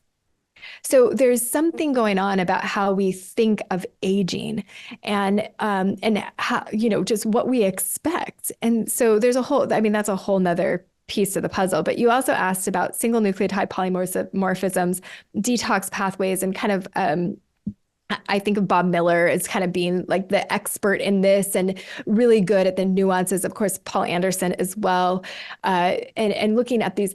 My clinical experience, at least 10, 12 years ago, was that the more people looked at these, the more complicated things got, and the more they started to go into this feeling of I can never take that, and I can never do this, and I'm always going to have that. And I thought that felt very disempowering. So I have moved away from looking at that. It also is extremely expensive. Now, Bob Miller, I think that he makes it really accessible. And then you get the video. And so you can go back to it because a lot of it goes over my head, even now having, learned a lot about genetics over the years. So how meaningful is it? I as you kind of alluded to, I feel that the epigenetics are much more important, right? If we're looking into the genetics and we don't have the nervous system balance and we're not eating a healthy diet and we're not prioritizing our sleep, I kind of feel like we're missing the forest for the trees. Yeah. And it's interesting. A number of people that I've communicated with over the years that are really tied to their MTHFR status. And you say, well, have you tried this? No, I have MTHFR. Well, have you done this for detox? So no, I have MTHFR. And it's almost like the message that they've internalized in and of itself becomes the epigenetic influencer of gene expression. I am personally not convinced that MTHFR is as much of a defining genetic in someone's outcome as many people interpret it to be. And there's so many other complexities and backup systems and whatnot. I couldn't agree more. I'd much rather look at a homocysteine level or a histamine level to understand the epigenetics of your methylation status and then provide methylation support based on that. I agree. I feel like people got very attached to their MTHFR status and then felt broken and like they were unfixable. And that I think does more harm than good. So many online influencers these days talk about seed oils being toxic. And I personally don't resonate with that message. I think we're kind of throwing out the baby with the bathwater when we think about things like hemp seeds and sunflower seeds, pumpkin seeds, flax seeds, black seed oil, or, that's one of my favorite things that's been so helpful over the years. And so I think that there are healthy seed oils, but maybe the focus should be more on not cooking with seed oils rather than not ingesting high quality seed oils at all. And I'm wondering, where do you stand on the seed oil debate? Yeah, so I definitely agree that like rapeseed oil or canola oil, many of these cheap oils that are used, especially in processed food and in restaurant foods, wherever somebody's looking for profit or margin, they're going to use these really cheap seed oils, not the olive oil and the avocado oil and the coconut oil that we recommend cooking with at home. And so, but I also couldn't agree with you more that flax seeds and, these seeds and the seed oils that come from those that you listed are also can be very beneficial. And so I hear what you're saying, that is that there's a nuance to that. But I think, and my understanding of kind of what they're talking about is basically avoiding processed foods that contain these super cheap oils. And those are detrimental. How much harder would you say it is for a vegetarian or vegan to support their brain health without some animal-based proteins in their program? And how does the clinical outcome compare when we're looking at a vegan or vegetarian relative to those that do incorporate some animal products? So I mentioned the Ornish paper that came out last in just a couple of weeks ago, and the Sherazades are also neurologists who support brain health. They're a married couple, and they are proponents of a vegetarian diet. So I think that you can choose either. I mean, I have been a fan of the ketogenic diet. I've watched so many people get better. I think vegan keto is very hard and very restrictive and hard to do in a healthy way. You absolutely must be supplementing with B12. And I worry that people become nutrient deficient because it's so restrictive and your variety is really limited. I would never recommend that someone do vegan keto for more than a week or two. Now, that being said, I think that there is evidence for that a vegan diet can support brain health. And we didn't do the same type of trial, right? Ornish did a randomized control trial. So I would love, the nerd in me, the researcher in me is like, what if we compared Dean Ornish's approach to our approach? And like, would we get different outcomes? Would we get more improvement in MoCA score? Or would we get better improvements on the ASLs, on the brain imaging? What would that look like? Is one better than the other? And I would love to know that we had funding to do a trial like that. It would be quite an undertaking, but I hope that that's the direction the science starts to go. It's like, what is the most brain healthy diet? My opinion right now is, like I mentioned before, is it's probably to go back and forth, that you wouldn't completely eliminate animal proteins from your diet. I mean, eggs, I actually personally have an egg allergy. I can't eat eggs, but I do think that they're a perfect food, right? It's what mom would pass on to baby. It's got full of choline. It's so good for the brain.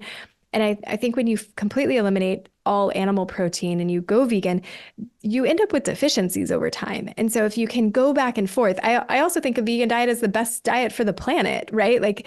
But the best diet for certain individuals, I think typically includes some animal protein and animal fats.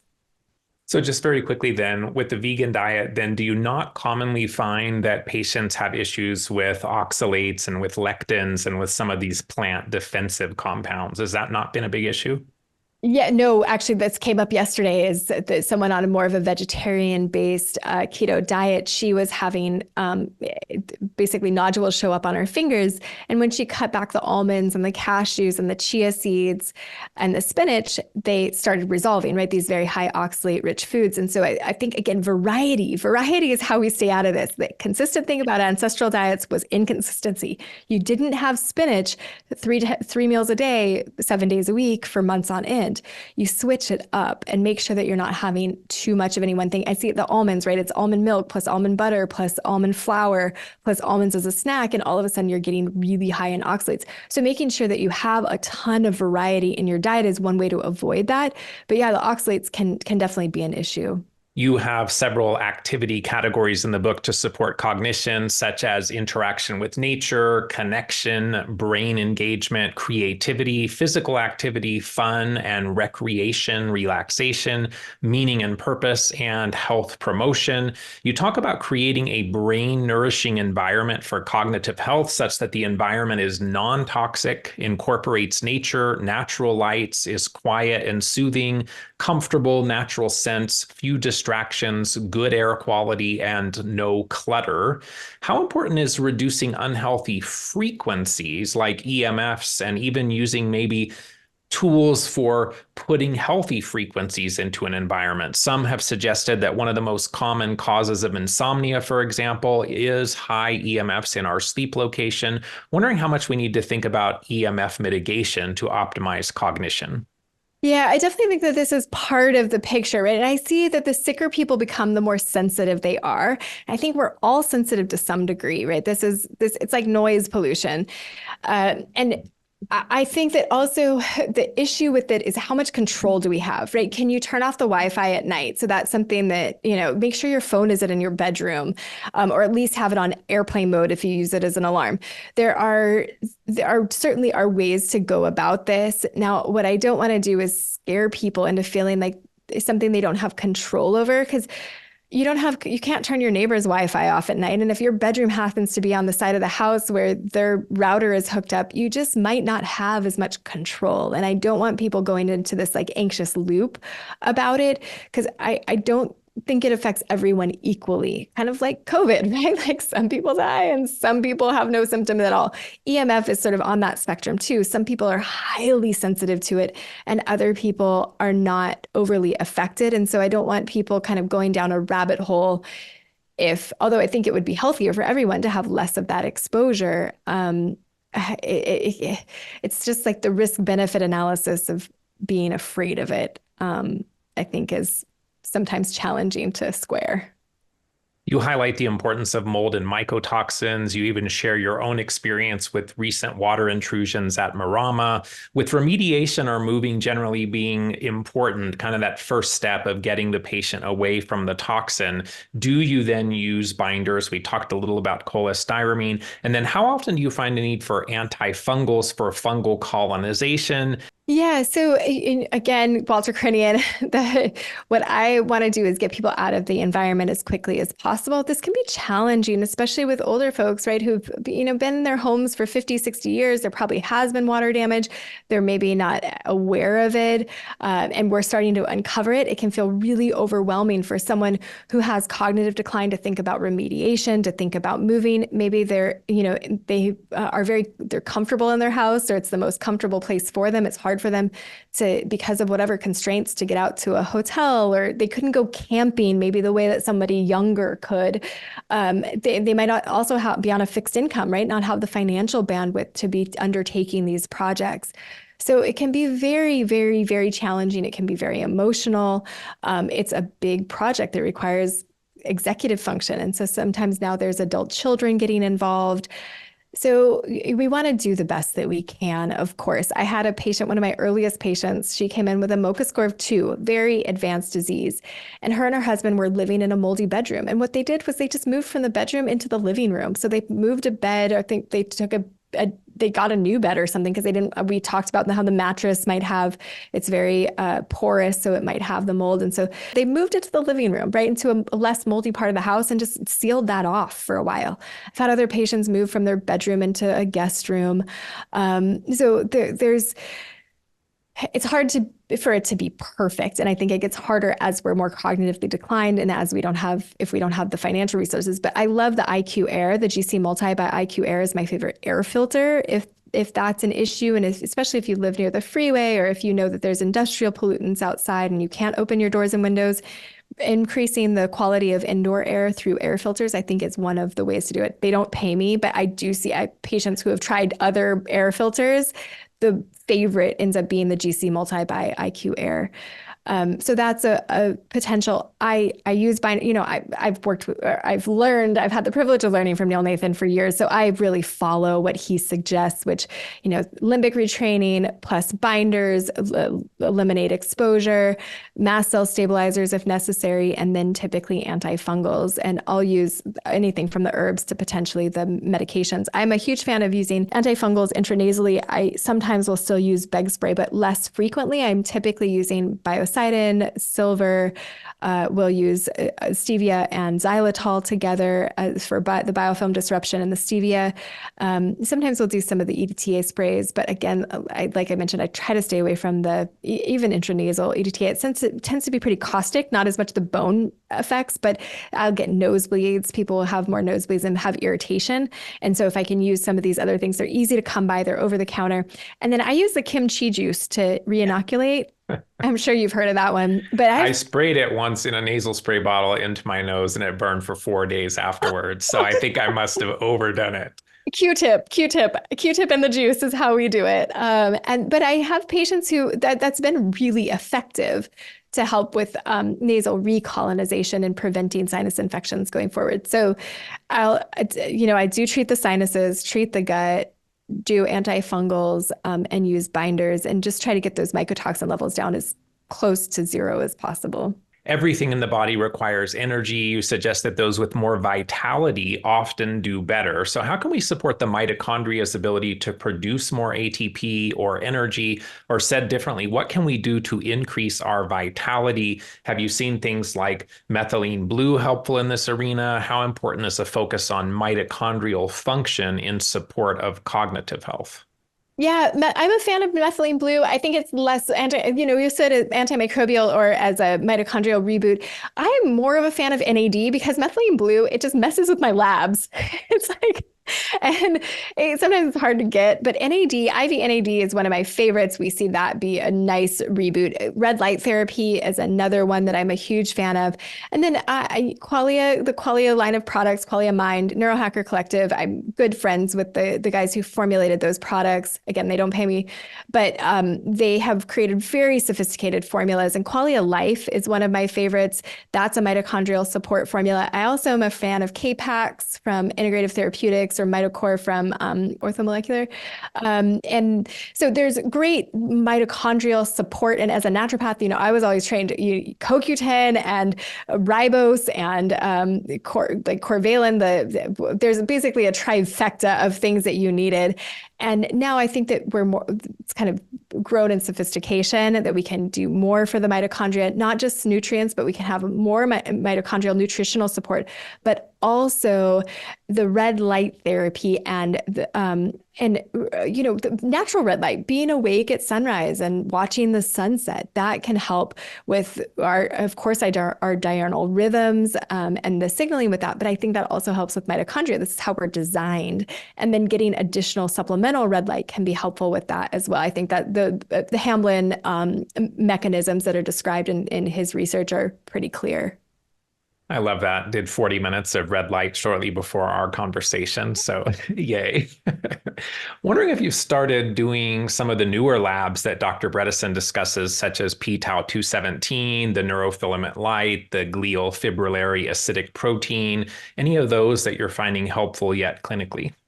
So we use the p-tau217 and 181 we were running before p-tau217 was available. These are helpful, I think, for directionality, right? Like we use EEGs kind of in this realm as well. What we're looking for is in a MoCA score, a Montreal Cognitive Assessment, or some other type of cognitive assessment, and the MRIs. These are ways to understand, are we going in the right direction? Are we getting better or are we getting worse? And they don't they don't tell us what to do in terms of treatment. So if they're not covered by insurance at this stage. So if someone is restricted in terms of cash, right, in terms of resources, I recommend looking at heavy metals, looking at mycotoxins, looking at viruses and infectious burden, understanding your nutrient imbalances, understanding what your gut is doing. That changes treatment. Those are causal level factors. When we're looking downstream, what is p-tau doing? What are amyloid ratios doing? And amyloid ratios, they can also come up transiently. Again, amyloid is antimicrobial. So if you are fighting an infection, your amyloid might be higher, and then the next time it'll be lower. That doesn't mean that you had worse Alzheimer's last time and your Alzheimer's is better this time necessarily. What we're looking for is longer term trends. And so I worry that what I don't want them to do, if your p-tau is slightly elevated, don't want someone to go into panic that they have Alzheimer's. What we're looking for are trends over time. Same with the imaging. People were doing neuroquants and saying, but my hippocampus is 0.1% of normal, and just totally feeling distraught and anxious. And that was creating anxiety that was causing cortisol to be toxic to the hippocampus. Right now we've created a new problem.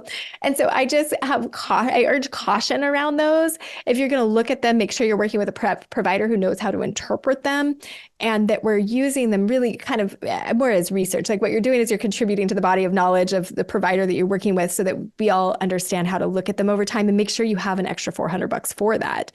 And if you don't, focus on the labs that are going to change the treatment plan. You've mentioned several times the impact of oral health in cognitive health. And more I'm reading people raising concerns about using antimicrobial mouthwashes and toothpaste, and that being counterproductive in that we're imbalancing the healthy microbiome of the mouth as well. So how do we reduce the pathogenic organisms while supporting the healthy ones? Yeah, I'm so glad you brought this up. Yeah, the mouthwashes, I'm not a fan of. I don't think that anyone should use those. That reduces nitric oxide production. So we need good bugs in our oral microbiome in order for us to produce nitric oxide in the vascular system to help us oxygenate our brain and all of our tissues. So I recommend avoiding all of those mouthwashes that contain alcohol. We have great natural alternatives. And I also am not a fan of fluoride. I think that there's enough data to suggest that is detrimental to the thyroid. So we want to avoid the halogens that are not iodine.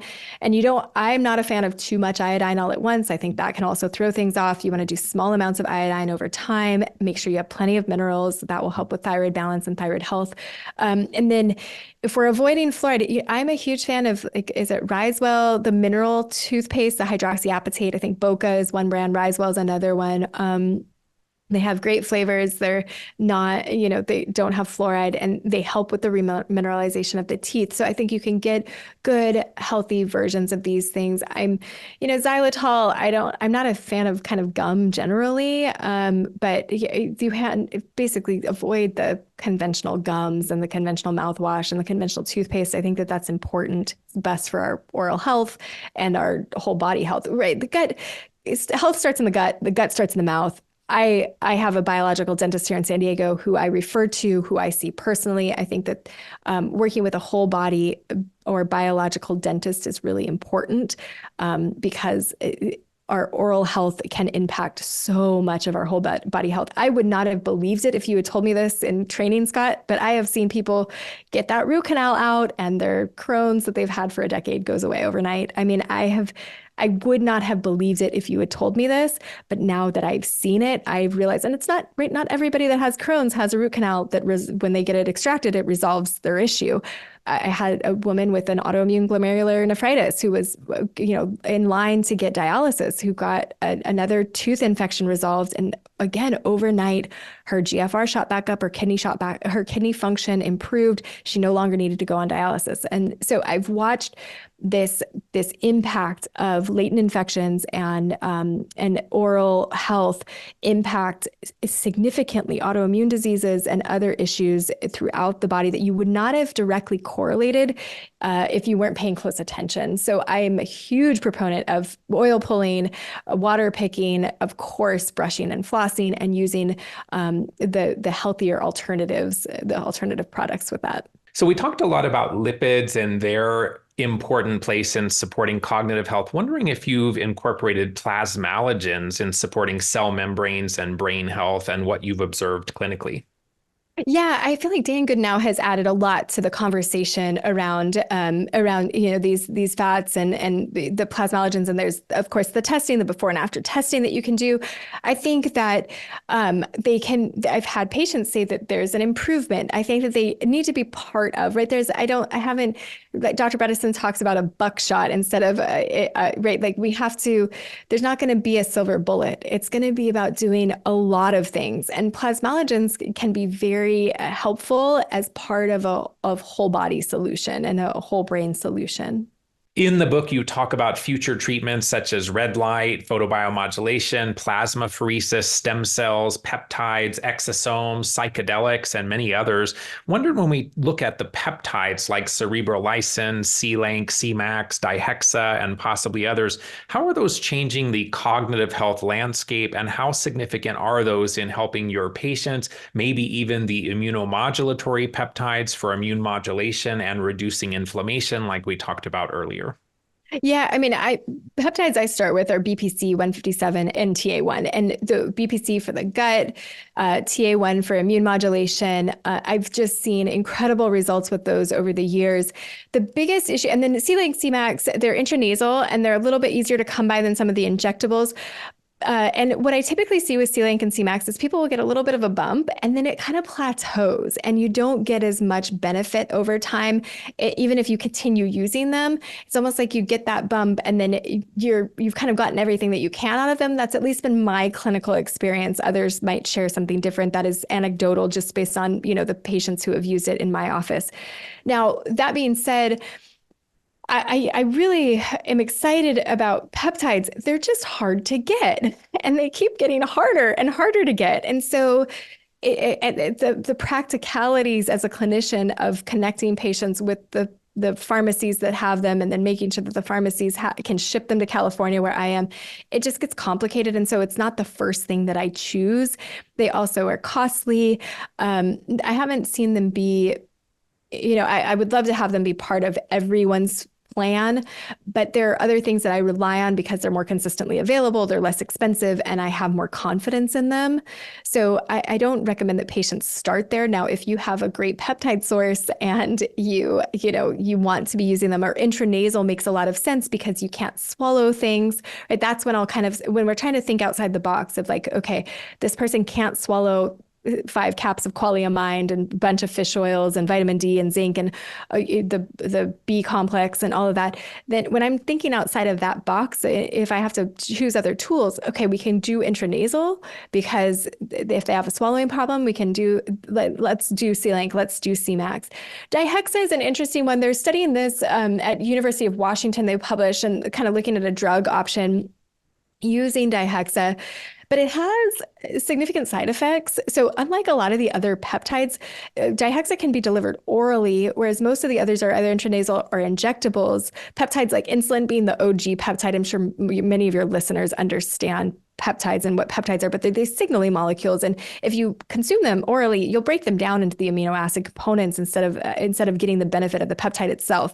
So unless the target tissue is your gut, you really need to inject it. And insulin, most people are familiar with this. They've known someone who is an insulin-dependent diabetic who has to inject the insulin for it to work. If you swallowed insulin, it wouldn't work as insulin. So same thing with these other peptides. And dihexa is one that you can take orally, but it has all of these other side effects. And so not appropriate for everyone. But it is something that I put it in that chapter of kind of on the horizon. Is there a way that maybe dihexa will be used so that it doesn't have as many side effects, or will the formula change a little bit so that we get more benefit? I don't know. And I'm curious. I'm excited to see what happens.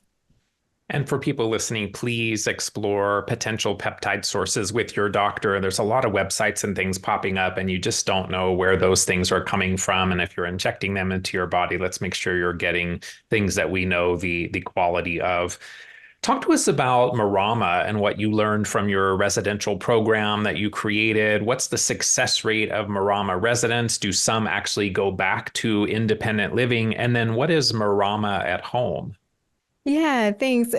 So Marama right now is evolving, and we are hoping to make it accessible to more people by partnering with larger facilities and making it basically a unit in the larger facilities. I think that that's going to be the model that allows us to expand across the country as fast as possible. And so we have a sister facility in Kansas that has been open for about a year, and so we've had 6 residents who have lived there for more than 6 months, and 5 of them improve their cognition.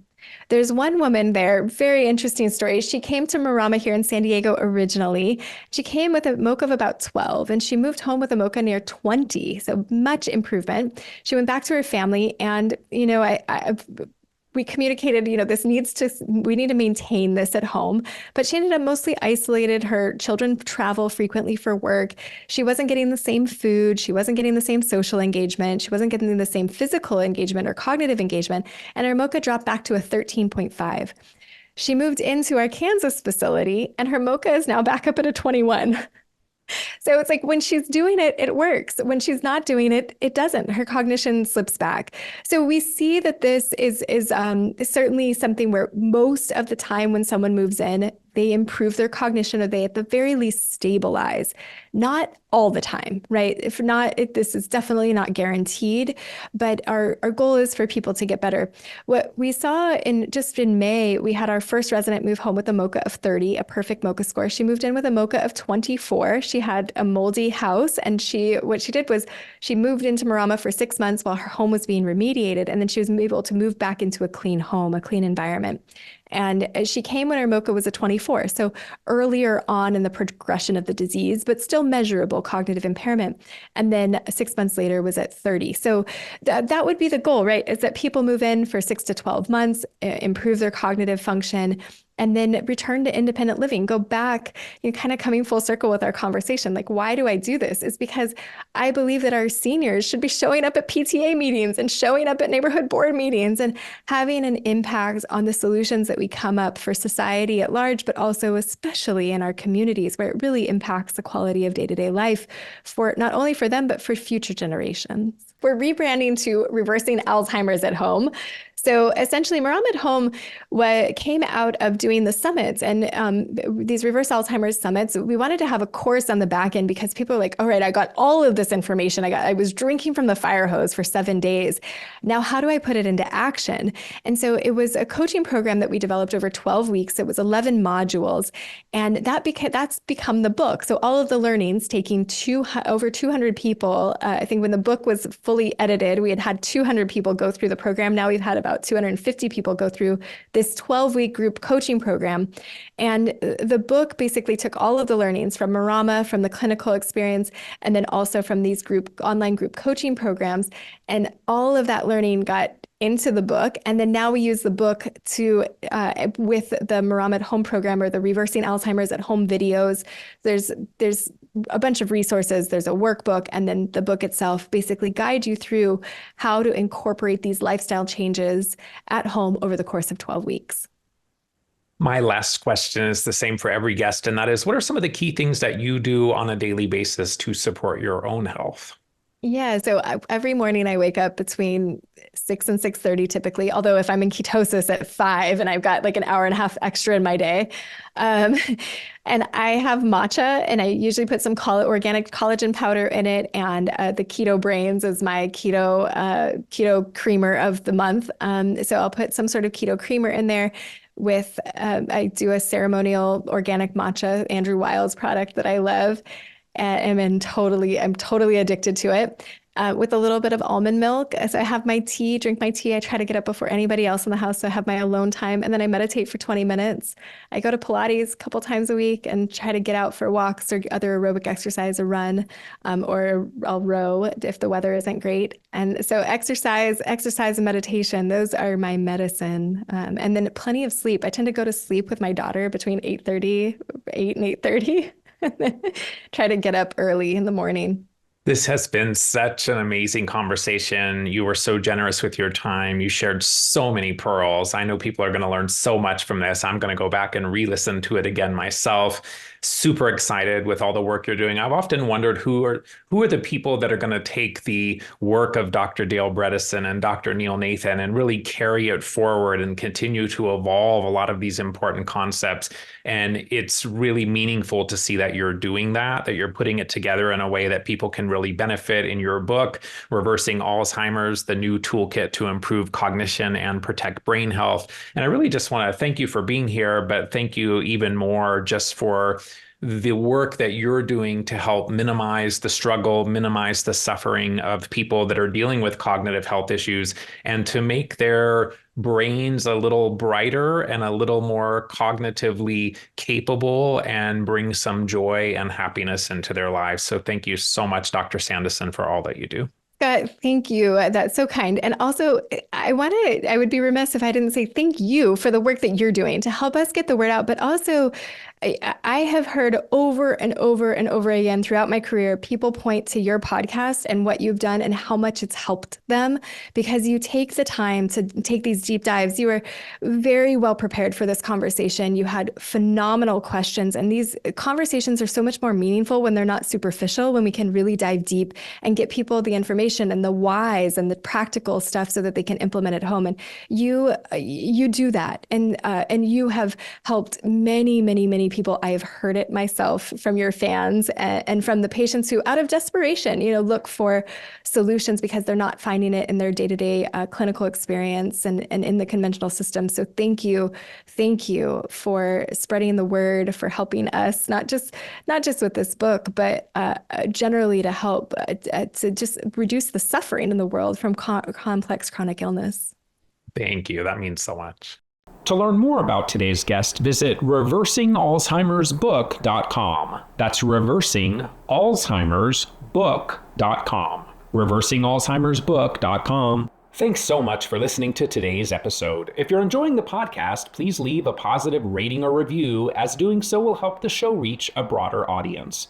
To support the show, visit betterhealthguy.com/donate. To get my newsletter, visit betterhealthguy.com/newsletters.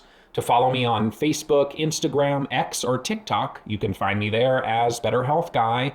This and other episodes can be found on Apple Podcasts, Spotify, Amazon Music, YouTube, and Odyssey. Thanks for listening to this Better Health Guy blogcast with Scott, your Better Health Guy. To check out additional shows and learn more about Scott's personal journey to better health, please visit betterhealthguy.com.